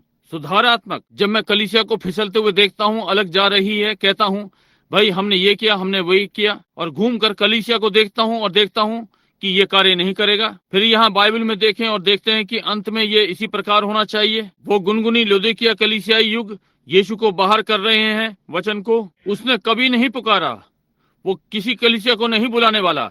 उसने कहा जितनों से मैं प्रेम करता हूँ उन्हें मैं फटकारता और ताड़ना देता हूँ। वचन को ले रहे हैं और उस पर धमाका कर रहे हैं और बता रहे हैं कि आप इसमें गलत है। यही कारण है कि मैं आपसे प्रेम करता हूँ। यदि आप द्वार खोलेंगे और मुझे भीतर आने देंगे, मैं भीतर आऊंगा और तुम्हारे साथ भोजन करूंगा। कोई कलीसिया नहीं, वो तो उससे बाहर निकाल दिया गया। वो तो एकतावर्धक सभा के लिए आगे बढ़ गई। यही जहाँ वो नष्ट हो गए, ठीक वापस रोम में जहाँ से वे निकले। बिल्कुल यही, ये 25 वर्ष पहले मैंने कागज पे लिखा था, या 35 वर्ष पहले। और ये है, केवल यही नहीं, ये बाइबल में भी लिखा है। एक दर्शन से वो वापस पलट गई, इसके बचने का कोई मार्ग नहीं। वो गई, वो उसी मार्ग पर जा रही है। परमेश्वर व्यक्तिगत को बुला रहा है।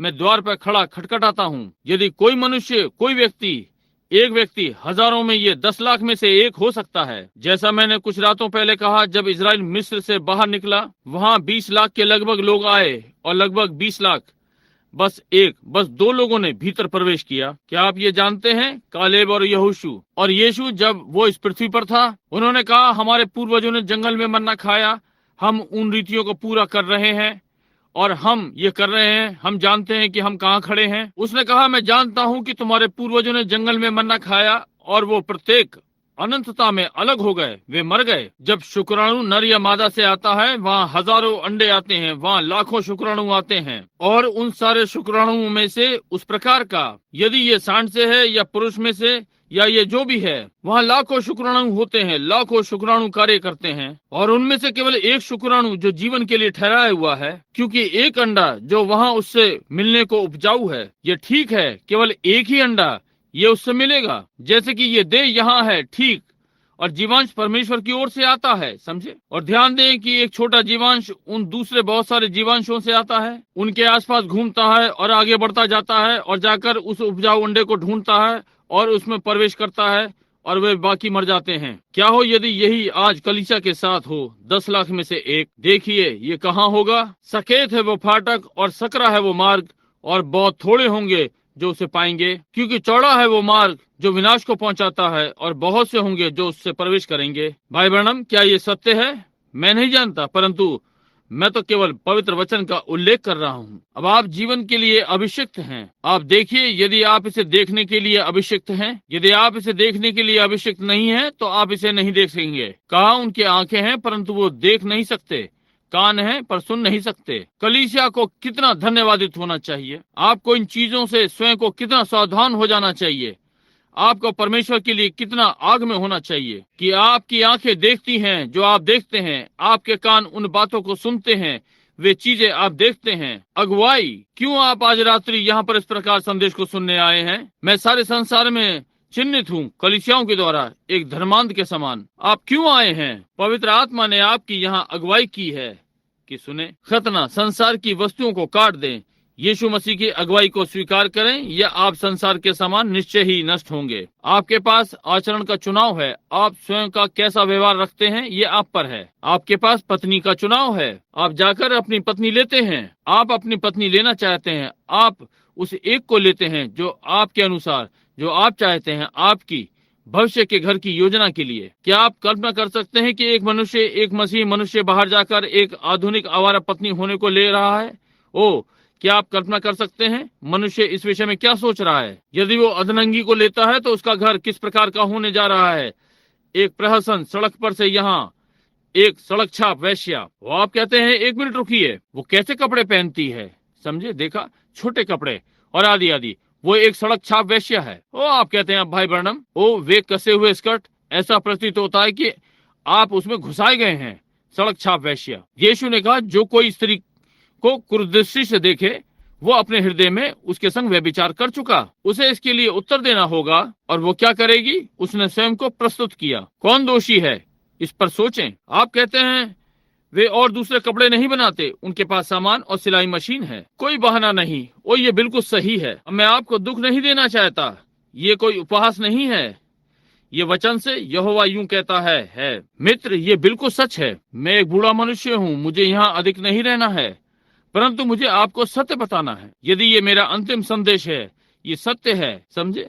बहन ना करें, भाई ना करें। और आप लोग जो मत्सार पर निर्भर हैं, और ये जानते हुए कि परमेश्वर का वचन ठीक आपके सामने प्रमाणित हुआ, पवित्र आत्मा का बपतिस्मा और ये वास्तविकताएं जो आज हमारे पास हैं, और फिर अपने मत्सार के कारण इससे फिर जाते हैं। आप कैसे परमेश्वर के पुत्र हो सकते हैं और परमेश्वर के वचन का इनकार करें, जिसकी भविष्यवाणी इन अंतिम दिनों के लिए की गई है जिसमें हम रह रहे हैं? आप कैसे ये कर सकते हैं? बाइबल कैसे इसे कह सकती है? जैसा कि मैंने गत रात्रि एक राजा के विषय में एक बार कहा, नीचे दक्षिण की ओर जब रंगभेद गुलामों को बेचने में था, क्यों? वे एक पुरानी कार बाजार से अधिक न थे, उनके बेचने पर आपको बिल लेना होता था। और मैं सावधान हो गया था उस छोटे से स्थान में। एक दिन मैंने पढ़ा जहाँ एक दलाल कुछ खरीदने आया और उसने कहा, अच्छा ठीक है, अब मैं चाहता हूँ। वे उदास थे। आपको उन्हें कोड़े लगाने होंगे, उनसे कार्य करवाना होगा, क्योंकि वे अपने घर से दूर थे। वे बिके हुए गुलाम थे और वे परदेश में। इस विषय में उन्हें कुछ नहीं मालूम था और वे कभी भी फिर घर नहीं वापस जाएंगे। और वे उदास था। आपको उन्हें कोड़े लगाने थे कि काम लें। परंतु ये दलाल किसी विशेष बाग से आया था। एक युवा व्यक्ति वहां अपने बाहर निकले हुए सीने थोड़ी ऊपर, आपको उसे कोड़े नहीं लगाना है। वो सही था। वो अपना आचरण उन बाकियों से अधिक बनाए हुए था। दलाल ने कहा, मैं इसे खरीदूंगा। उसने कहा, ये बिकाऊ नहीं है, ये नहीं है, आप इसे नहीं खरीदेंगे क्योंकि ये बिकने के लिए नहीं है। उसने कहा, भाई इसमें इतना अंतर क्या है? बोला, क्या ये उन बाकी सबके ऊपर है? कहा, नहीं। क्या आप इसे अलग से खिलाते हैं? बोला, नहीं। वो एक गुलाम है, वो भी उन बाकियों के साथ गलियारे में खाता है। कहा, फिर ये इतना अलग क्यों है? उसने कहा, मैं भी आश्चर्यचकित था जब तक मुझे मालूम ना हुआ। वहाँ अफ्रीका में जहाँ से आए हैं, जहाँ से लाने वाला इन्हें यहाँ लेके आया है और इन्हें लाकर गुलाम होने के लिए बेच दिया, वहाँ पर इसका पिता जनजाति का राजा है, परदेसी, घर से दूर। वो जानता है कि वो राजा का पुत्र है, इसलिए ये उसी प्रकार का आचरण करता है। मसीहत के लिए क्या ही ताड़ना है। हमें परमेश्वर और अनंत जीवन का प्रतिनिधित्व करना चाहिए। अनंत जीवन का केवल एक ही प्रकार है और वो परमेश्वर है। केवल उसी के पास अनंत जीवन है और हम उसकी उत्पत्ति हैं, क्योंकि हम उसके आत्मा के गुणसूत्र हैं। तो फिर हमारा आचरण हम स्त्रियों और पुरुषों को, जैसा बाइबल ने हमसे करने को कहा, होना चाहिए। ना कि सड़क की जिजाबेल और संस्थाओं के आवारा, परंतु सज्जन मसीही, परमेश्वर के पुत्र पुत्रियां, परमेश्वर के आत्मा से जन्मे हुए, अपने दिनों में उजाले को प्रकट कर रहे हैं और इसे फैला रहे हैं। ये बिल्कुल ठीक बात है। हम इससे कितने भटक गए हैं। क्यों? वही चीज जो इस लड़के ने यहाँ किया। उसने अस्वीकार किया, अनंत जीवन को अस्वीकार कर दिया, क्योंकि ये उसके सामाजिक प्रतिष्ठा के मूल्य पर था। क्योंकि इसका मूल्य उसका धन की विलासिता, उसका समाज, कलीसिया में ये बहुत चीजों के भुगतान पर होगा। वो जान गया कि इसका कितना मूल्य होने जा रहा है। वो जिम्मेदार लड़का था। उसने अनुभव किया कि वो इसका भुगतान नहीं कर सकता। फिर भी उसने सोचा मैं बस अपने धर्म पर भरोसा करूंगा और आगे बढ़ूंगा। परंतु उसके हृदय के अंदर वो जान गया कि यीशु मसीह के विषय में कुछ है जो उस दिन के याजकों से भिन्न था। और कोई संदेश जो आता है, एक सच्चा परमेश्वर से उत्पन्न किया हुआ संदेश, वो पुरानी रीति से भिन्न होता है। जब दिव्य चंगाई हो रही है, अधिक समय नहीं हुआ, क्या आपने ध्यान दिया कि कैसे नकल करने वाले पीछे पीछे आते हैं, समझे? और उनमें से प्रत्येक उन संस्थाओं में चला गया और टिका हुआ है। क्या कोई जानता है कि एक संदेश होना चाहिए जो पीछे आता है? क्योंकि परमेश्वर हमारा मनोरंजन नहीं करता, वो हमारा ध्यान किसी चीज से आकर्षित करता है। और जब वो हमारा ध्यान आकर्षित करता है, तब उसके पास उसका संदेश होता है। देखिए, जब वो पहले धरती पर आया और अपनी सेवकाई आरंभ की, ओ युवा रब्बी, हम तुझे अपनी कलीसिया में चाहते हैं, यहाँ पर आ जा। वो युवा भविष्यद्वक्ता, ओ हम तुझे यहाँ पर चाहते हैं, यहाँ आ जा। परंतु एक दिन वो खड़ा हुआ और बोला, मैं और पिता एक हैं। ओह प्रभु, वो स्वयं को परमेश्वर बनाता है। जब तक तुम मनुष्य के पुत्र का मांस ना खाओ और उसका लहू ना पियो, तो तुम में जीवन नहीं। वो एक नर पिशाच है, हमारा उससे कोई लेना देना नहीं। वे चेले वहीं बैठे थे, हजारों उसे छोड़कर चले गए, परंतु वे चेले जीवन के लिए ठहराए हुए थे। उसने इस प्रकार कहा, वे इसकी व्याख्या न कर सके, उन्होंने इसका विश्वास किया। वे इसी के साथ बने रहे, क्योंकि कहा कोई मनुष्य इन कर्मों को नहीं कर सकता, यहाँ तक कि ये याजक जान गए। निकोदेमुस ने कहा, हम जानते हैं सहनेद्रीन सभा कि कोई मनुष्य इन कार्यों को नहीं कर सकता जब तक कि वो परमेश्वर की ओर से ना हो, समझे? पतरस ने पेंतकुस्त के दिन कहा, यीशु नासरी एक मनुष्य परमेश्वर द्वारा प्रमाणित तुम्हारे मध्य में, परमेश्वर उसके संग था। पवित्र शास्त्र में देखो जो वचन ने कहा करेगा। यीशु ने कहा, पवित्र शास्त्र में खोजो, उसमें तुम सोचते हो कि तुम्हें अनंत जीवन मिलता है। ये वही है जो मेरी गवाही देते हैं। यदि तुमने मूसा को जाना होता तो मुझे भी जानते, क्योंकि मूसा ने लिखा है कि मैं आऊंगा इस रूप में, कि मैं इसमें आऊंगा। वो एक मनुष्य के पुत्र के समान आया। वो 3 नामों में आया, परमेश्वर के समान 3, पिता के समान पुत्र और पवित्र आत्मा के। वही परमेश्वर इसके 3 गुणों में। और फिर न्यायोचितता, पवित्रकरण, लूथर मार्टिन और पेंतिकोस्तल, वही चीज 3 गुणों में, 3 ठहरावों में, 3 कलीसियाई युगों, वही चीज, जल, लहू और आत्मा। वो जैसा कि आप आगे बढ़ते हैं, 3 तत्व जो आपको देह में वापस लाते हैं। जैसे ये आपको आपके शरीर के जन्म से आपके आत्मिक जन्म का नमूना, बालक का जन्म, पहली चीज जल, अगला लहू और फिर जीवन। इसी प्रकार से आप परमेश्वर के राज्य में आते हैं, समझे? इसी प्रकार से कलीसिया आती है, उसी प्रकार से वही चीज। अब इन तीनों चीजों पर ध्यान दें। परमेश्वर ने अपना धारण किया, अपनी देह बनाई। अब हम इसको यहाँ पाते हैं, आपको अपने चुनाव का अधिकार है। आप उस लड़की को चुनते हैं जिससे आप विवाह करना चाहते हैं, वो आपको स्वीकार करती है, ठीक है। फिर दूसरी बात, आपके पास चुनाव है कि आप जीना चाहते हैं या जीना नहीं चाहते। आप जीवन और मृत्यु के बीच चुनाव करते हैं। आप जी सकते हैं। उस लड़के के पास चुनाव था, वो हर चीज में सफल था, एक धार्मिक पुरुष। परंतु वो जान गया कि जब वो या उसने स्वयं से कहा, मैंने बालकपन से सारी आज्ञाओं का पालन किया है, परंतु वो जानता था कि उसके पास अनंत जीवन नहीं है, समझे? उसके पास चुनाव था कि वो इसे स्वीकार करे या अस्वीकार करे, और उसने इसे अस्वीकार कर दिया। ये बहुत ही मरणसन्न त्रुटि थी जो उसने कभी की। बाकी सब इसके बराबर नहीं होगा, ये नहीं, इसकी बराबरी नहीं होती जब तक आप उस चुनाव को ना लें। अब आइए उसके चुनाव को देखते हैं और देखते हैं ये उसको अगुवाई करके कहाँ ले गया। अब देखिए उसने कहाँ चुना। अब देखिए, वो एक धनी मनुष्य था, वो एक व्यापारी था, वो एक शासक था, वो एक धार्मिक पुरुष था, वो सब। आज हम कहेंगे लड़का एक वास्तविक मेथोडिस्ट या बैप्टिस्ट या एक पेंतिकोस्तल, वो एक वास्तविक लड़का था, वास्तविक अच्छा लड़का, बहुत अच्छा। उसके विषय में आप कुछ नहीं कह सकते। मित्र भाव भला, सामाजिक और सब कुछ भी आचरणहीनता नहीं। संभवतः धूम्रपान भी नहीं करता, शराब नहीं, या इधर उधर के कार्यक्रम में नाच में नहीं जाता। और आज हम इसे जो भी कहेंगे, जैसे कि हम उसे मसीह भाग में रखेंगे, परंतु अनंत जीवन नहीं था। वो नहीं था जिसके विषय में हम बात कर रहे हैं। वो अपनी कलीसिया में ईमानदार हो सकता था, जिसमें कि वो संभवतः था, परंतु आप देखते हैं कि इस सब ने उसकी अगुवाई कहाँ की? महान लोकप्रियता की ओर। हम कहते हैं यदि वो एक प्रचारक था, उसके पास एक अच्छी कलीसिया हो सकती है। वो एक राज्य का प्रेस्बिटर या एक बिशप हो सकता है। यह आपको लोकप्रियता में ले जाता है और ये उसे एक धन और लोकप्रियता में अगुवाई करता है। आज यही बात हो सकती है। आपके पास गाने का महान वरदान है। थोड़ी देर पहले मैंने उस युवा पुरुष के लिए सोचा जिसने ये गाना गाया यहाँ पर, कैसे उसने ये शैतान को दे दिया था और अब उसने ये वापस ले लिया और उसमें और एलिस प्रेस्ली में कितना अंतर है। और इनमें से कुछ पैट बून और इस प्रकार के झुंड, अर्नी फोर्ड, वे लोग महान गायक अपने वरदान के लिए जो परमेश्वर ने उन्हें दिए और शैतान के कार्यों को उत्तेजित करने में उपयोग किया। ये ठीक बात है। कुछ महान गायक अपने परमेश्वर के दिए गए वरदानों को बेच रहे हैं इस संसार में लोकप्रियता के लिए कि कुछ हो जाएं। आप कैसे किसी एक शरीर से अधिक हो सकते हैं कि कुछ हो जाए बजाय परमेश्वर के पुत्र होने के। मैं चिंता नहीं करता यदि सारा नगर आपका हो जाए, सारा संसार, और आपने पवित्र आत्मा की अगुवाई अनंत जीवन के लिए स्वीकार नहीं की। मसीह, आप कैसे होने जा रहे हैं? जो भी हैं, आप कौन हैं? आप मरे हुए, मरणहार, पाप और अपराधों में मरे हुए, उतने धार्मिक जितने आप होना चाहते हैं, उतने ईमानदार जितने आप अपनी कलीसिया के लिए होना चाहते हैं, प्रचारक यदि आप प्रचार मंच पर आना चाहते हैं, परंतु अस्वीकार कर दिया, आप मर गए। वो एक सफल व्यक्ति था, वो इस जीवन में एक सफल व्यक्ति था। निश्चय ही हम पाते हैं, जहां हम ध्यान देते हैं, हम इस व्यक्ति को पाते हैं जो गया। हम थोड़ी देर के लिए इसके पीछे पीछे चलें और हम देखते हैं इसे महान सफलता मिली। और बाइबल से होते हुए हम इसके पीछे पीछे चलें, हम देखते हैं कि इसे एक धनी व्यक्ति पाते हैं। उसे एक ऐसा महान स्थान मिला कि वो नगर के जजों और मेयरों से व्यवहार रखता था।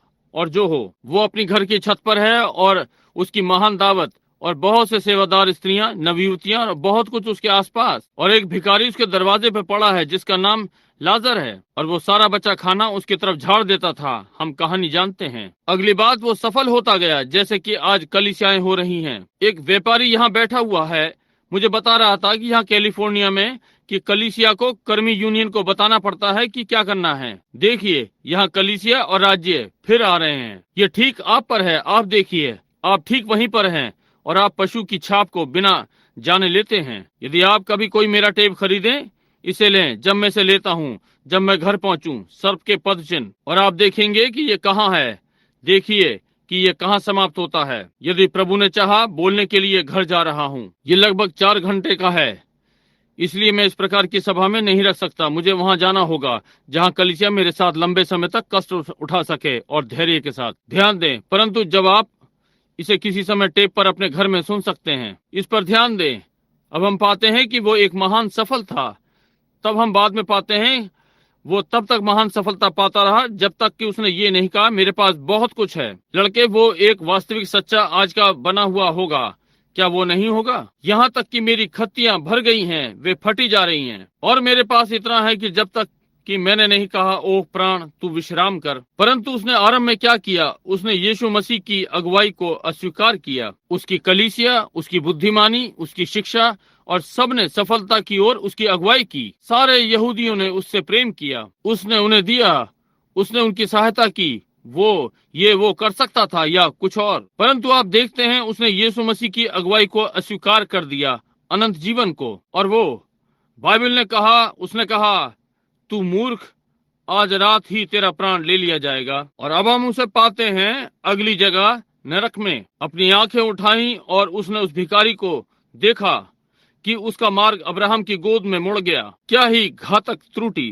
कैसे वे कलीसियाएं ठीक थीं जिन मार्गों पर वे गए, परंतु फिर भी उनके पास अनंत जीवन नहीं था। मुझे एक उपदेश याद आता है जो अधिक समय नहीं हुआ मैंने यहाँ प्रचारा, एक विचारशील मनुष्य की छलनी। आपके पास ये हो सकता है। मैं जंगल में होकर जा रहा था, मैं गिलहरियों का शिकार कर रहा था और मैंने नीचे देखा, और ठीक है, कंपनी का नाम नहीं ले सकता, आप इसे जानते हैं, और वहां नीचे एक सिगरेट की डिब्बी पड़ी थी, और मैं उसके पास से निकला, उसे जंगल में देखा, और मैंने वो डिब्बी वहां पड़ी देखी और फिर पलट कर देखा, इस पे लिखा था, एक विचारशील मनुष्य की छलनी और धूम्रपान वाले मनुष्य का स्वाद। और मैं बस जंगल में से निकल रहा था और पवित्र आत्मा ने कहा, घूमो और उसे उठाओ, और मैंने बढ़कर उसे उठा लिया। एक विचारशील मनुष्य की छलनी और एक धूम्रपान करने वाले मनुष्य का स्वाद। मैंने सोचा, अमेरिकन कंपनी यहाँ मृत्यु को अपने ही नागरिकों को छुपाकर बेच रही है। एक विचारशील मनुष्य की छलनी और एक धूम्रपान करने वाले मनुष्य का स्वाद। मैं विश्व प्रदर्शनी में था यूल ब्रेन के संग, ब्रेनर और वे वहां पर थे जब वो सारे परीक्षण कर रहा था, और कैसे उसने एक सिगरेट लगाई और संगे मनोबल पर से उसमें से धुआं खींचा और निकोटीन को पोंछा और उसे चूहे की पीठ पर लगाया, एक सफेद चूहा, और 7 दिनों के अंदर वो कैंसर से इतना भर गया कि वो चल नहीं सका। और उन्होंने कहा, आप जानते हैं, वे इसे एक छलनी कहते हैं, ये एक धोखा कि अधिक सिगरेट बिके। ये इतना निकोटीन लेता है कि शैतान को संतुष्ट करे, ये ठीक है। और जब आप छलनी वाली सिगरेट पीते हैं तो आप एक के स्थान पर 4 सिगरेट पीते हैं। ये एक छल, अधिक सिगरेट बेचने के लिए। आप बिना टार लिए सिगरेट पी ही नहीं सकते, और टार आपको कैंसर मिल गया। देखिए ये कैसे है। ये अंधे अमेरिकन कहीं टोपी में से खरगोश निकलता हुआ देखने की राह में हैं। वे इसके लिए गिर गए। आप इसे नहीं ले सकते, ये मृत्यु है। मैं चिंता नहीं करता कि आप किस मार्ग पर जाते हैं, किसी भी मार्ग पर ये मृत्यु है। एक विचारशील मनुष्य की छलनी, एक विचारशील मनुष्य इसे कभी नहीं पिएगा। ये ठीक बात है यदि उसके अंदर कहीं विचार है। भाई मैंने सोचा ये कलीसियाओं को पूरा नहीं कर सकता, समझे। मैं सोचता हूँ क्या परमेश्वर के पास छलनी है? हाँ, और हर कलीसिया के पास छलनी है। ये ठीक बात है। जो भी अंदर आता है वे उसे छान लेते हैं, और वे बहुत सी मृत्यु को भी होने देते हैं। आप नामधारी को कैसे परमेश्वर की छलनी में से निकाल सकते हैं? आप ये कैसे कर सकते हैं? आप बाल कटी स्त्री को छलनी में से कैसे निकाल सकते हैं? मुझे बताएं। आप कैसे कभी उस स्त्री को स्लैक पहनती है उसमें से निकाल सकते हैं, जबकि उसके लिए पुरुष के वस्त्र पहनना घृणित है? देखिए, परमेश्वर की छलनी उसे वहाँ पकड़ लेगी और उसे भीतर आने नहीं देगी, परंतु कलीसिया की अपनी ही छलनियाँ हैं। इसलिए मैं कहता हूँ कि विचारशील मनुष्य की छलनी है, और वो परमेश्वर का वचन है, और ये पवित्र मनुष्य के स्वाद के अनुकूल है। ये ठीक बात है। एक पवित्र मनुष्य, ना कि कलीसिया का पुरुष, परंतु पवित्र मनुष्य का स्वाद, क्योंकि ये शुद्ध है। पवित्रताई परमेश्वर का वचन बिना मिलावट के। वहाँ एक विचारशील मनुष्य की छलनी है। और कलीसिया सदस्य, मैं आपको सलाह देता हूँ कि आप उसको प्रयोग करें, क्योंकि ये जगत में लाता है और मृत्यु की एकमात्र खमीर का टुकड़ा, छोटा सा खमीर सारे आटे को खमीरा कर देता है। जो भी इसमें से एक वचन निकालता है या इसमें एक शब्द जोड़ता है, उसका भाग जीवन की पुस्तक में से निकाला जाएगा। अदन की वाटिका, मृत्यु का और सारे दुख का क्या कारण हुआ? हर हृदयघात, हर छोटा मरता हुआ बालक, गले की हर परेशानी, हर एम्बुलेंस की चिल्लाहट, हर अस्पताल, हर कब्रिस्तान हवा के संदेह के कारण हुआ। एक वचन, ना कि इसका सारा। ये बस इसको मिलावटी कर दिया। अब परमेश्वर ने कहा मनुष्य वहाँ उसे परमेश्वर के हर वचन का पालन करना था। अब ये बाइबल का पहला है, और बाइबल के मध्य में यीशु आया और उसने कहा मनुष्य केवल रोटी ही से नहीं जीवित रहेगा, परंतु हर वचन से जो परमेश्वर के मुख से निकलता है, ना कि केवल उसका एक भाग। हर एक। बाइबल के अंत में प्रकाशित वाक्य 22, यीशु स्वयं ही गवाही देता है। बाइबल का प्रकाशन यीशु मसीह है, और उसने कहा जो कोई भी एक वचन निकाले या इसमें एक वचन मिलाए, उसका भाग जीवन की पुस्तक में से ले लिया जाएगा। अब आप उस विचारशील मनुष्य की छलनी से जाते हैं। आपका स्वाद पवित्र मनुष्य का होना ही है जब आप उसमें से होकर आते हैं, ठीक है। आपके पास संतों वाला स्वाद होना ही है। बहनें, आप जो कपड़े पहनती हैं इस पर सोचें। आप जाने वाली हैं। आप कहती हैं मैं अपने पति के लिए गुणवान हूँ, मैं गुण संपन्न लड़की हूँ, मैं अपने मित्र के लिए गुण। परंतु पापी के विषय में क्या है जो आपको देखता है? जब वो व्यभिचार के विषय में उत्तर देता है, ये किसने किया? आप दोषी होंगे। देखिए, ये वचन में लिखा है, इसलिए ये है। ओ विचारशील महिला, सोचने वाले बनो। आप कह सकते हैं हो सकता है। क्या हो यदि ये इसी प्रकार से हो? उसने ऐसा कहा है, और एक भी वचन असफल नहीं हो सकता, समझे। अधिक समय नहीं हुआ, एक व्यक्ति ने मुझे बताया, मुझे अपने कमरे में बुलाया, कहा मैं आपके ऊपर हाथ रखने जा रहा हूँ भाई ब्रैनम, आप अपनी सेवकाई नष्ट कर रहे हैं ऐसी बातें प्रचार करके। मैंने कहा कोई भी जो परमेश्वर के वचन को खराब करे उसे नष्ट होना ही चाहिए। उसने कहा मैं आप पर हाथ रखूंगा। कहा आपको बीमारों के लिए प्रार्थना करने के लिए भेजा गया है। मैंने कहा भाई क्या आप इन बातों का विश्वास करते हैं? उसने कहा नहीं, परंतु ये हमारा काम नहीं है। मैंने कहा तो फिर ये किसका काम है? भाई उसने कहा ये पास्टरों का काम है। मैंने कहा भक्त मंडली को देखिए। ओ ये ठीक बात है। देखा, हर वर्ष मैं इन बातों को प्रचार करते हुए निकलता हूँ, और मैं सोचता हूँ निश्चय ही ये उन्हें मिलता है। अगले वर्ष मैं वापस आता हूँ, वो कभी से अधिक होता है। देखा, ये ठीक बात है। ये दिखाने जा रहा है बहुत से बुलाए गए परंतु थोड़े से चुने गए। अगुवाई पवित्र आत्मा ही है मित्र। ये आपको सारे सत्य में ले जाता है और अगुवाई करता है जब पवित्र आत्मा आता है। अब इस पर सोचिए। विचारशील मनुष्य की छलनी लीजिए। ये बाइबल है, आपका मत्सार नहीं, आपकी कलीसिया नहीं। आप नष्ट हो जाएंगे। विचारशील मनुष्य की छलनी ले लो। यही जहाँ लड़का नहीं सोचता, उसने कलीसिया की छलनी ली, वो लोकप्रिय हो गया, एक महान मनुष्य। परंतु नरक में पीढ़ा में अपनी आंखें उठाकर देखा। अब आप विचारशील मनुष्य की छलनी लेते हैं, यीशु मसीह वचन, और आपकी इच्छा पवित्र व्यक्ति का स्वाद होगा क्योंकि ये इसे संतुष्ट करेगा। यदि आपके अंदर पवित्र आत्मा है, ये इसे संतुष्ट करेगा। आप कहते हैं यदि पवित्र आत्मा वहां नहीं है, ओ, मैं नहीं सोचता कि इसका अर्थ कोई भिन्नता है। देखिए आपने वहां क्या किया है, यही चीज हवा ने की थी। आप ठीक उसी स्थान पर हैं। अब आइए थोड़ा आगे चलें। अब आइए हम लें उस व्यक्ति को वहीं छोड़ें जो विचारशील मनुष्य की छलनी प्रयोग नहीं करता। उसने यीशु मसीह का नेतृत्व को स्वीकार नहीं किया उस अनंत जीवन के लिए। अब आइए दूसरे धनी व्यक्ति को लें, युवा व्यापारी, एक शासक, उसी सुअवसर के साथ जो इस व्यक्ति को मिला और इसे स्वीकार किया। उसने मसीह की अगुवाई को स्वीकार किया। अब इनमें से दो बाइबल में हैं जिस विषय में हम बातें करने जा रहे हैं। एक वो जिसे हम देखते हैं कि इसे अस्वीकार कर दिया। अब आइए इस मनुष्य को लेते हैं, दूसरा धनी, युवा व्यापारी और एक शासक। उसने नेतृत्व को स्वीकार किया। वचन हमें इस व्यक्ति के विषय में बताता है, यदि आप इसको चिन्हित करना चाहते हैं। इब्रानी 11:23 से 29 में मूसा ने विश्वास से फिरौन की बेटी का पुत्र कहलाने से इनकार कर दिया, बल्कि परमेश्वर के लिए दुख उठाना चुना। मसीह के कारण निंदित होने को मिस्र के भंडार से बड़ा धन समझा। देखिए उसने अनंत जीवन स्वीकार किया। मूसा ने मसीह के लिए निंदित होना संसार के सारे धन से अधिक सम्मानित समझा। मूसा ने इसे अधिक सम्मानित समझा। अब इस धनी पुरुष ने नहीं, और मूसा युवा धनी शासक था कि फिरौन हो जाता। वो फिरौन का पुत्र था और सिंहासन का वारिस। और उसने असंभव को देखा, गारा बनाने वाला झुंड, एक गुलामों का झुंड। परंतु विश्वास से उसने परमेश्वर की प्रतिज्ञा के वचन के द्वारा देखा कि उसके लोग परदेश में 400 वर्ष तक गुलाम रहेंगे, परंतु सामर्थी हाथों के द्वारा बाहर निकाले जाएंगे। और उसने उसे महत्व दिया, हालेलुया, महान धन बजाय मिस्र के भंडार के। उसने मिस्र को छोड़ दिया बिना ये जाने कि वो कहाँ जा रहा है। उसकी अगुवाई मसीह के द्वारा की गई, उसने छोड़ दिया और उसका कदम सिंहासन पर था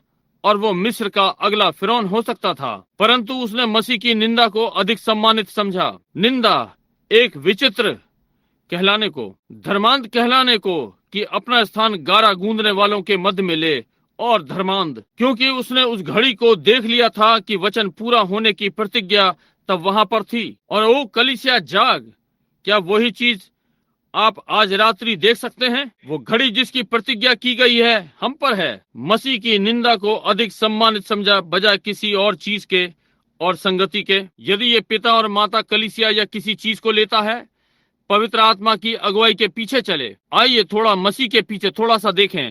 ये मूसा थोड़े समय के लिए वहां मैंने ये किया, आइए उसके जीवन को देखें। पहली चीज, जब उसने मसीह के लिए निंदित होना स्वीकार किया और अपनी शिक्षा को छोड़ दिया, अपनी सारी बुद्धिमानी छोड़ दी।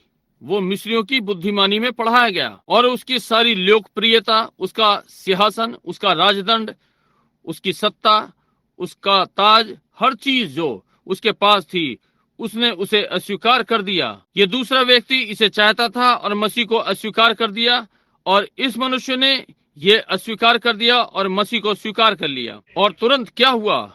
उसने स्वयं को अलग करना पड़ा। हालेलुया, वचन का महत्व, हमारे परमेश्वर की महिमा हो।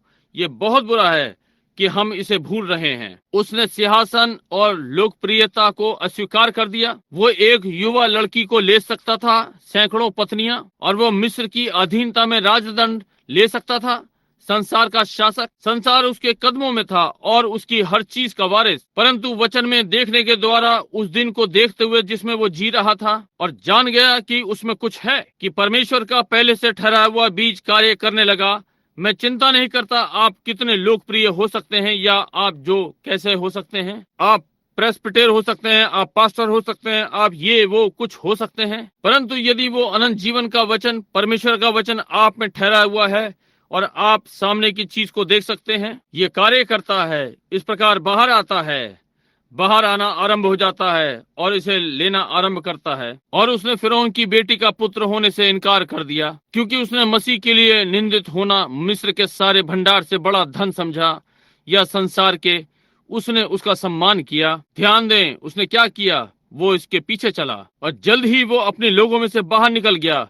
वे लोग जिन्होंने एक समय उससे प्रेम किया था। हो सकता है हर चीज जो आपके पास है उससे मूल्य चुकाना पड़े, या आपका घर ले ले, या आपकी मित्रता को ले ले, या हो सकता है ये आपकी सिलाई बुनाई झुंड का बलिदान ले। ये किवानिस में आपका स्थान का बलिदान ले? ये हो सकता है, मैं नहीं जानता आपको इसका क्या मूल्य देना होगा, परंतु हर संसारिकता या संसार से संबंधित का बलिदान देना होगा। आपको स्वयं को संसार की हर चीज से अलग होना पड़ेगा। आपको ये करना होगा। मूसा ने हर चीज को एक ओर कर दिया और हाथ में छड़ी लेकर रेगिस्तान में चला गया। आमीन। दिन बीतते गए और आश्चर्य यदि उसने सोचा हो कि उसने गलती कर दी। नहीं, बहुत सी बार लोग आरंभ करते हैं और वे कहते हैं, ओ मैं ये करूंगा, परमेश्वर की महिमा हो, मैं ये देखता हूँ। किसी को और अपने ऊपर हंसने दें और आपका उपहास उड़ाने दें। संभवतः मैं गलत था। उसने कहा, वे जो ताड़ना में स्थिर नहीं रह सकते वे व्यभिचार की संतान हैं और परमेश्वर के बालक नहीं। देखिए, उन्होंने आवेश में कार्य किया। देखिए, जिस बीज के विषय में मैंने थोड़ी देर पहले बात की, वो प्राण वहाँ आरंभ में था ही नहीं। ये आत्मा में अभिषेक हुआ और उसने सब प्रकार से किया। ओ आप वे, जब आपकी आत्मा अभिषिक्त होती है, आप सकते हैं। ये वास्तविक सच्चा आत्मा है और फिर भी आप शैतान हैं। वो आप कहते हैं, भाई ब्रनम, झूठे नबी। बाइबल ने कहा कि अंत के दिनों में झूठे नबी होंगे। यीशु ने कहा झूठे मसीह खड़े होंगे। झूठे यीशु नहीं, अब इसके लिए कोई भी शांत नहीं है। झूठे मसीही, मसीह का अर्थ अभिषिक्त है। झूठे अभिषिक्त, वे अभिषेक हुए हैं परंतु वे अंदर से झूठे हैं और महान चिन्ह और आश्चर्य कर्म करते हैं। भाषाओं में बोलते, आत्मा में नाचते, सुसमाचार प्रचार करते हैं। यहूदा इस्करियोती ने यही किया। शिमोन, नहीं मुझे क्षमा करें, कैफा ने भविष्यवाणी की। बालाम ढोंगी, निश्चय ही ने सारे चिन्ह और हर चीज, सारे धार्मिक कर्म किए। परंतु आप देखिए, और गोखरू का बीज और गेहूं का बीज दोनों को एक ही मिट्टी में डालें और उन पर पानी डालें और उनका अभिषेक करें। वे दोनों आनंद करेंगे, वे दोनों उसके द्वारा बढ़ेंगे। एक ही जल, सूर्य धर्मी अधर्मी दोनों पर चमकता है और वर्षा धर्मी और अधर्मी दोनों पर होती है, परंतु उनके फलों से तुम उनको जान लोगे। आप उसे वचन के साथ कैसे बनाए रह सकते हैं। आमीन। देखिए मेरा क्या अर्थ है। जल धर्मी अधर्मी दोनों पर गिरता है, अभिषेक करता है। यीशु ने कहा, उस दिन वो मेरे पास आएंगे, कहते हैं, प्रभु प्रभु, क्या मैंने प्रेत आत्माओं को नहीं निकाला? क्या मैंने भविष्यवाणी नहीं की? क्या मैंने आपके नाम से महान चीजें नहीं की? वो कहेगा, तुम अधर्म के काम करने वालों, मुझसे दूर हो जाओ, मैं तुम्हें जानता तक नहीं। अनंत नरक में चले जाओ, जो कि शैतान और उसके दूतों के लिए तैयार किया गया है। आपने देखा क्या ही वचन। झूठे व्यर्थ आराधना करते, व्यर्थ यत्न करते। क्यों आप ये करते हैं जबकि आपको ये नहीं करना है? आप क्यों एवज में लेते हैं जबकि स्वर्ग मूल से भरा पड़ा है? देखा, आपको ये नहीं करना है। हम पाते हैं मूसा अभिषिक्त हुआ, उसे कोई वापस नहीं घुमा सकता। उसके अपने भाइयों ने उसे छोड़ दिया, इससे वो रुक नहीं गया। वो सीधा जंगल की ओर चला गया और एक दिन वहाँ वो परमेश्वर से आमने सामने मिला, अग्नि स्तंभ के साथ झाड़ी पर। कहा, मूसा अपने जूते उतार, जिस भूमि पर तू खड़ा है वो पवित्र है, क्योंकि मैंने अपने लोगों की चिल्लाहट को सुना है, मैंने उनके रोने को सुना है, और मुझे अपने वचन की प्रतिज्ञा स्मरण आती है, और मैं नीचे आ रहा हूँ। मैं तुझे वहां भेजने जा रहा हूँ कि उन्हें बाहर ले आऊं। निश्चय ही वो परमेश्वर से आमने सामने मिला, उसने उससे बातें की, उसे परमेश्वर के द्वारा अधिकार दिया गया। परमेश्वर सीधा वापस आया, वही अग्निस्तंभ और नबी को वहां पहाड़ पर खड़े हुए प्रमाणित किया, ये सिद्ध करने को कि ये था। जब उसने अपना हाथ लेकर सब प्रकार के आश्चर्य कर्म किए और आदि आदि। ओ उनके पास नगन मारने वाले थे। ओ हाँ, निश्चय ही वहां जेन और यम्ब्रेस वहीं आसपास खड़े थे, उन्होंने वही चीज की। परंतु मूल कौन था? समझे, ये कहां से आरंभ हुआ? क्या ये वचन से आया? क्या वो घड़ी थी? और क्या आप जानते हैं कि अंत के दिनों में उसी चीज की प्रतिज्ञा फिर से की गई है? जैसे जैन और यम्ब्रेस ने मूसा का सामना किया, ऐसे ही ये लोग करेंगे सत्य के विषय में भ्रष्ट बुद्धि। देखिए अंत के दिनों में, और वही चीज करते हैं, हर चीज की नकल करते हैं। ठीक उसी नाली में सुअरी अपनी कीचड़ में जा रही है और कुत्ता अपनी उल्टी पर। तुम पेंतिकोस्लो, तुम जो वर्षों पहले इन संस्थाओं में से बाहर निकले और उन्हें कोसा, तुम्हारे माता और पिताओं ने, और तुम फिर वापस घूमे और वही किया जो उन्होंने किया, और अब वही कीचड़ और उल्टी। समझे, यदि आरंभिक पेंतिकोस्tal युग में इससे उन्हें उल्टी हुई तो फिर आज भी उन्हें इससे उल्टी होगी। समझे, ये होना ही है। यद्यपि ये भूसी है, इसे आना ही है। केवल फुंदनी ये नहीं हो सकती, भूसे को भी आना है। देखिए संवाहक, अब हम अंत के दिनों में रह रहे हैं। उन बातों पर ध्यान दें जिनकी प्रतिज्ञा इस घड़ी के लिए हुई है। ध्यान दें, इस मूसा की पुष्टि हो गई। जानते हैं, जब ये वहां पहुंचा, उसके अपने ही भाई उसके विरोध में हो गए, एक संस्था बनाने चाहते थे। उन्होंने कहा, तू ऐसा व्यवहार करता है जैसे केवल तू ही हमारे बीच में पवित्र है, सारी मंडली पवित्र है। कोरा और दातान ने कहा, चलिए हम कुछ पुरुषों को चुने और कुछ करें। मूसा मुझे उनके लिए खेद है। वो गया, बोला प्रभु, वेदी के सामने गिर पड़ा और कहा, प्रभु। परमेश्वर ने कहा, अपने आप को उनसे अलग कर, बस अब ये बहुत हो गया। बस भूमि को खोला और उन्हें निगल लिया, बस यही देखा। वो अपना प्राधिकार जानता था। परमेश्वर संस्थाओं से व्यवहार नहीं रखता, वो झुंडों से व्यवहार नहीं करता, वो व्यक्ति से व्यवहार करता है। ये ठीक बात है, सदा से, झुंडों में नहीं, व्यक्तिगत, एक व्यक्ति। अंत के दिनों में उसने कहा, मैं द्वार पर खड़ा खटखटाता हूँ, और यदि कोई मनुष्य, कोई झुंड नहीं, कोई भी मनुष्य मेरा शब्द सुनता है, मैं करूंगा, मेरी सुनता है, मैं उसके पास आऊंगा और खाना खाऊंगा।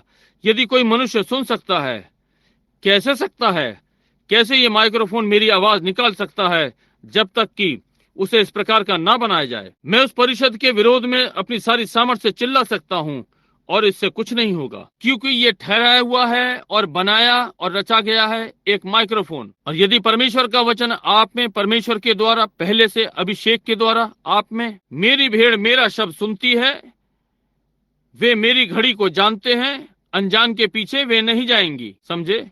इससे पहले वो होना ही है। वो सब जो पिता ने मुझे दिया है वे ही आएंगे, उनमें से प्रत्येक। अब वो बढ़ता जाता है यहाँ जीवन के अंत में। वो केवल निकल गया। ध्यान दें, जब वो मार्ग के अंत में आया, और अब हम बंद कर रहे हैं क्योंकि हमें देर हो रही है, 10 बजने में 25 मिनट है। ध्यान दें, अब घर पर ये जल्दी है। लगभग 2 या 3 बजे हम कहने लगते हैं, कहते हैं ये थोड़ी देर हो गई है। समझे? देखा? परंतु अब मैंने कई रात्रि प्रचार किया, सारी रात। पौलुस ने यही सुसमाचार अपने दिन में प्रचार किया, और एक युवा दीवार पर से गिर गया और स्वयं ही मर गया। और पौलुस उसी अभिषेक के साथ वही शुभ संदेश अपनी देह उस पर डाल दी, और वो फिर से जीवित हो गया। वे रुचि ले रहे थे, कलीसिया बन रही थी, कुछ घटित हो रहा था। ध्यान दें, यहाँ क्या घटित हो रहा है। मूसा जब वो आया, ये धन मनुष्य जब ये आया, ये युवा शासक जिसके विषय में हमने बातें की, धार्मिक और कलीसिया से जुड़ा हुआ और सारी बातें, अच्छा शिक्षित, एक अच्छा व्यापारी और सब कुछ। और जब वो मार्ग के अंत में आया, वो चिल्लाने लगा। वहाँ कदम रखने की जगह ना थी। उसकी अगुवाई कहाँ गई? उसकी अगुवाई उसकी कलीसिया के द्वारा हुई, जो कि मरी हुई थी। उसका मार्गदर्शन मरे हुए संसार के द्वारा हुआ था। और वहाँ कुछ नहीं था कि जहाँ वो अपना कदम बढ़ाता, परंतु संसार ने उसके लिए क्या तैयार किया? नरक। परंतु यहाँ मूसा आता है, एक निष्ठावान सेवक, जिसने मसीह की निंदा को महान धन महत्व दिया बजाय मिस्र के सारे धन के। वो अंत में आ गया, एक बूढ़ा मनुष्य, 120 वर्ष का बूढ़ा, पहाड़ पर चढ़ गया और जान गया कि मृत्यु सामने है। और उसने प्रतिज्ञा के देश की ओर देखा, और उसने देखा उधर उसके बराबर में, वहां उसका अगुआ था, एक चट्टान। उसने चट्टान पर कदम रखा, और परमेश्वर का दूत उसे परमेश्वर की महिमा में ले गया, परमेश्वर की गोद में। क्यों? 800 वर्षों पश्चात वो अपने अगुए की अगुवाई में है। हम उसे रूपांतरण वाले पर्वत पर पाते हैं। वहाँ एलिया के साथ खड़ा है, और यीशु के क्रूस पर चढ़ने के पहले उससे बातें कर रहा है। मृत्यु के 800 वर्षों पश्चात वही जो उसने अपनी सेवकाई की निंदा को महान धन का सम्मान दिया बजाय संसार की सारी लोकप्रियता और संसार का सारा धन, उसका अगुआ अब भी उसकी अगुवाई कर रहा है। ओ प्रभु, उसकी अगुवाई की गई थी। उसका अगुआ, उसकी अगुवाई मृत्यु से होकर हुई। मृत्यु की छाया में से उसकी कब्र तक अगुवाई हुई। सैकड़ों वर्षों पश्चात वो फिर से वहां खड़ा है, जैसे कि उसकी युवावस्था उसने पवित्र आत्मा के नेतृत्व को चुना था। जब मिस्र ना होगा, उसका नाम महान रहेगा, या वो धन। जब पिरामिड धूल में मिल जाएगा, जब मिस्र ना रहेगा, मूसा मनुष्य में अमर रहेगा, क्योंकि उसने मसीह की अगुवाई को स्वीकार किया बजाय अपनी कलीसिया की राह पर जाने के। दूसरे भी हैं जिन्होंने यही किया। हनोक को देखें, वो परमेश्वर के साथ 500 वर्ष तक चला, और उसकी ये गवाही थी कि उसने परमेश्वर को प्रसन्न किया। परमेश्वर ने इसे प्रमाणित किया और कहा, तुझे मरने की आवश्यकता नहीं, इस दोपहर के बाद तू बस अब ऊपर घर को आ जा। और वो चला गया। और एलिया बालकटी स्त्रियों पर चिल्लाने के पश्चात और सब कुछ जैसा उसने अपने दिन में किया, इजाबेल अपने रंगों के साथ, पश्चात वो इससे भर गया, और जो वो सकता था करने के बाद, और वे सारे याजक उसका उपहास उड़ा रहे थे, और सब कुछ आदि आदि। एक दिन वो वहां नदी पर गया, और नदी के पार घोड़े झाड़ी में बंधे हुए थे, एक आग का रथ और आग के घोड़े। वो सीधा उस पर चढ़ा, अपना वस्त्र अगले भविष्यद्वक्ता के लिए फेंका जिसने उसका अनुकरण किया था, और स्वर्ग को चला गया। उसने अनंत जीवन की अगुवाई को स्वीकार किया था, क्योंकि ये मसीह था जो एलिया में था। ओ हाँ श्रीमान, ये क्या था? मेरे पीछे चलो। आपको अपना अगुआ चुनना चाहिए। आपको मित्रों चुनना ही है। परमेश्वर के दर्पण में देखिए बाइबल में, और देखिए आज रात्रि आप कहाँ हैं। एक छोटी कहानी। एक बार एक छोटा लड़का एक गांव में था। उसने कभी भी दर्पण नहीं देखा था, और वो एक शहर में अपनी माँ की बहन को देखने आया, और उसका घर था। पुराने तरह के घरों में दर्पण दरवाजे में लगा होता था। मैं नहीं जानता कि आपको याद है कि नहीं, परंतु ये छोटा लड़का, इसने कभी दर्पण नहीं देखा था। वो घर में इधर उधर खेल रहा था और उसने देखा, उसने उस छोटे लड़के को देखा और उसने हाथ हिलाया और उस छोटे लड़के ने हिलाया। उसने अपने कान खींचा, उस छोटे लड़के ने अपना कान खींचा, और इस प्रकार से वो चलता रहा। पास आया और वो घूमा और बोला, मामा ये मैं हूँ, ये मैं हूँ। आप कैसे दिखाई पड़ते हैं? आप किसके पीछे चल रहे हैं? हमने क्या किया है? आपको अपना अगुआ चुनना चाहिए। आज ही चुनिए। आप जीवन या मृत्यु चुनिए। आपका चुनाव आपका अनंत पड़ाव तय करेगा कि आप क्या चुनते हैं। स्मरण रखें, यीशु ने कहा मेरे पीछे चलो, और आज रात्रि आपको ऐसा करने का निमंत्रण है, और अनंत जीवन के लिए उसका अनुकरण करें। आपको उसकी ही शर्तों पर आना चाहिए। यह ठीक बात है। वचन, ना कि मतसार पर, ना कि लोगों की राय पर, ना ही कि कोई इस विषय में क्या सोचता है, परंतु उस पर जो परमेश्वर ने इस विषय में कहा है। आप कहते हैं भाई वर्णम, मैं एक महिला को जानता हूँ, उतनी ही अच्छी जितनी वो हो सकती है, वो ये करती है। मैं एक व्यक्ति को जानता हूँ जो इससे होकर निकला है। जो उन्होंने किया उसमें मैं कुछ नहीं कर सकता। परमेश्वर का वचन, उसने कहा हर मनुष्य का वचन झूठा और मेरा सच्चा। आपको उसके ही शब्दों पर आना है, उसकी ही शर्तों पर, वचन पर। आप मतसार के द्वारा नहीं आ सकते, आप नामधारी के द्वारा नहीं आ सकते, आप इस प्रकार से मिलावट नहीं कर सकते। केवल एक ही चीज है जो आप कर सकते हैं, उसके ही शब्दों पर इसे स्वीकार करें कि आप स्वयं में मरने की इच्छा कर रहे हैं, और आपके सारे विचार और उसका अनुकरण करें। संसार की सारी चीजें छोड़ दें और मेरे पीछे हो लें। मैं जानता हूँ ये कठोर काटने वाला संदेश है भाई, परंतु मैं यहाँ इसलिए नहीं आया कि लोगों के लिए एक संदेश चुनूं और वे गाएं, चिल्लाएं, शोर करें। मैं मूर्ति पूजकों की एक सभा में था, उन्होंने यही चीज की। मैं आपके जीवन में रुचि रखता हूँ। मैं परमेश्वर का दास हूँ। मुझे एक दिन परमेश्वर को उत्तर देना है, और जो सेवकाई प्रभु ने मुझे दी है, ये आपके सामने हजारों बार प्रमाणित हो चुकी है। स्मरण रहे, यीशु ने कहा मेरे पीछे आओ, मेरे पीछे आओ। जो तुम्हारे पास है उसे छोड़ो और मेरे पीछे चलो। और केवल यही मार्ग है कि अनंत जीवन मिले। केवल यही इलाज उसने इस व्यक्ति को दिया। केवल एक ही इलाज उसने इस व्यापारी को दिया। केवल यही इलाज वो किसी भी व्यक्ति को देता है। उसका चुनाव, उसका निर्णय, ये हर बार सिद्ध है, और हमें उसके पीछे चलना चाहिए। केवल यही मार्ग है कि अनंत जीवन पाएं। इसलिए परमेश्वर का नेतृत्व, समय के प्रमाणित वचन के पीछे चलें, पवित्र आत्मा के द्वारा। आइए अपने सिरों को झुकाएं। मैं आपसे एक प्रश्न करने जा रहा हूं, और मैं चाहता हूं कि आप वास्तव में निष्ठावान रहें। मैं चाहता हूं कि बहन मेरे लिए बजाए। मैं अपने बचाने वाले की बुलाहट सुन सकता हूं। मैं जानता हूं कि ये पुराने समय की वेदी पर बुलाहट। और भाई बहन, जैसा कि हम देखते हैं, जरा देखिए कि आज क्या चल रहा है।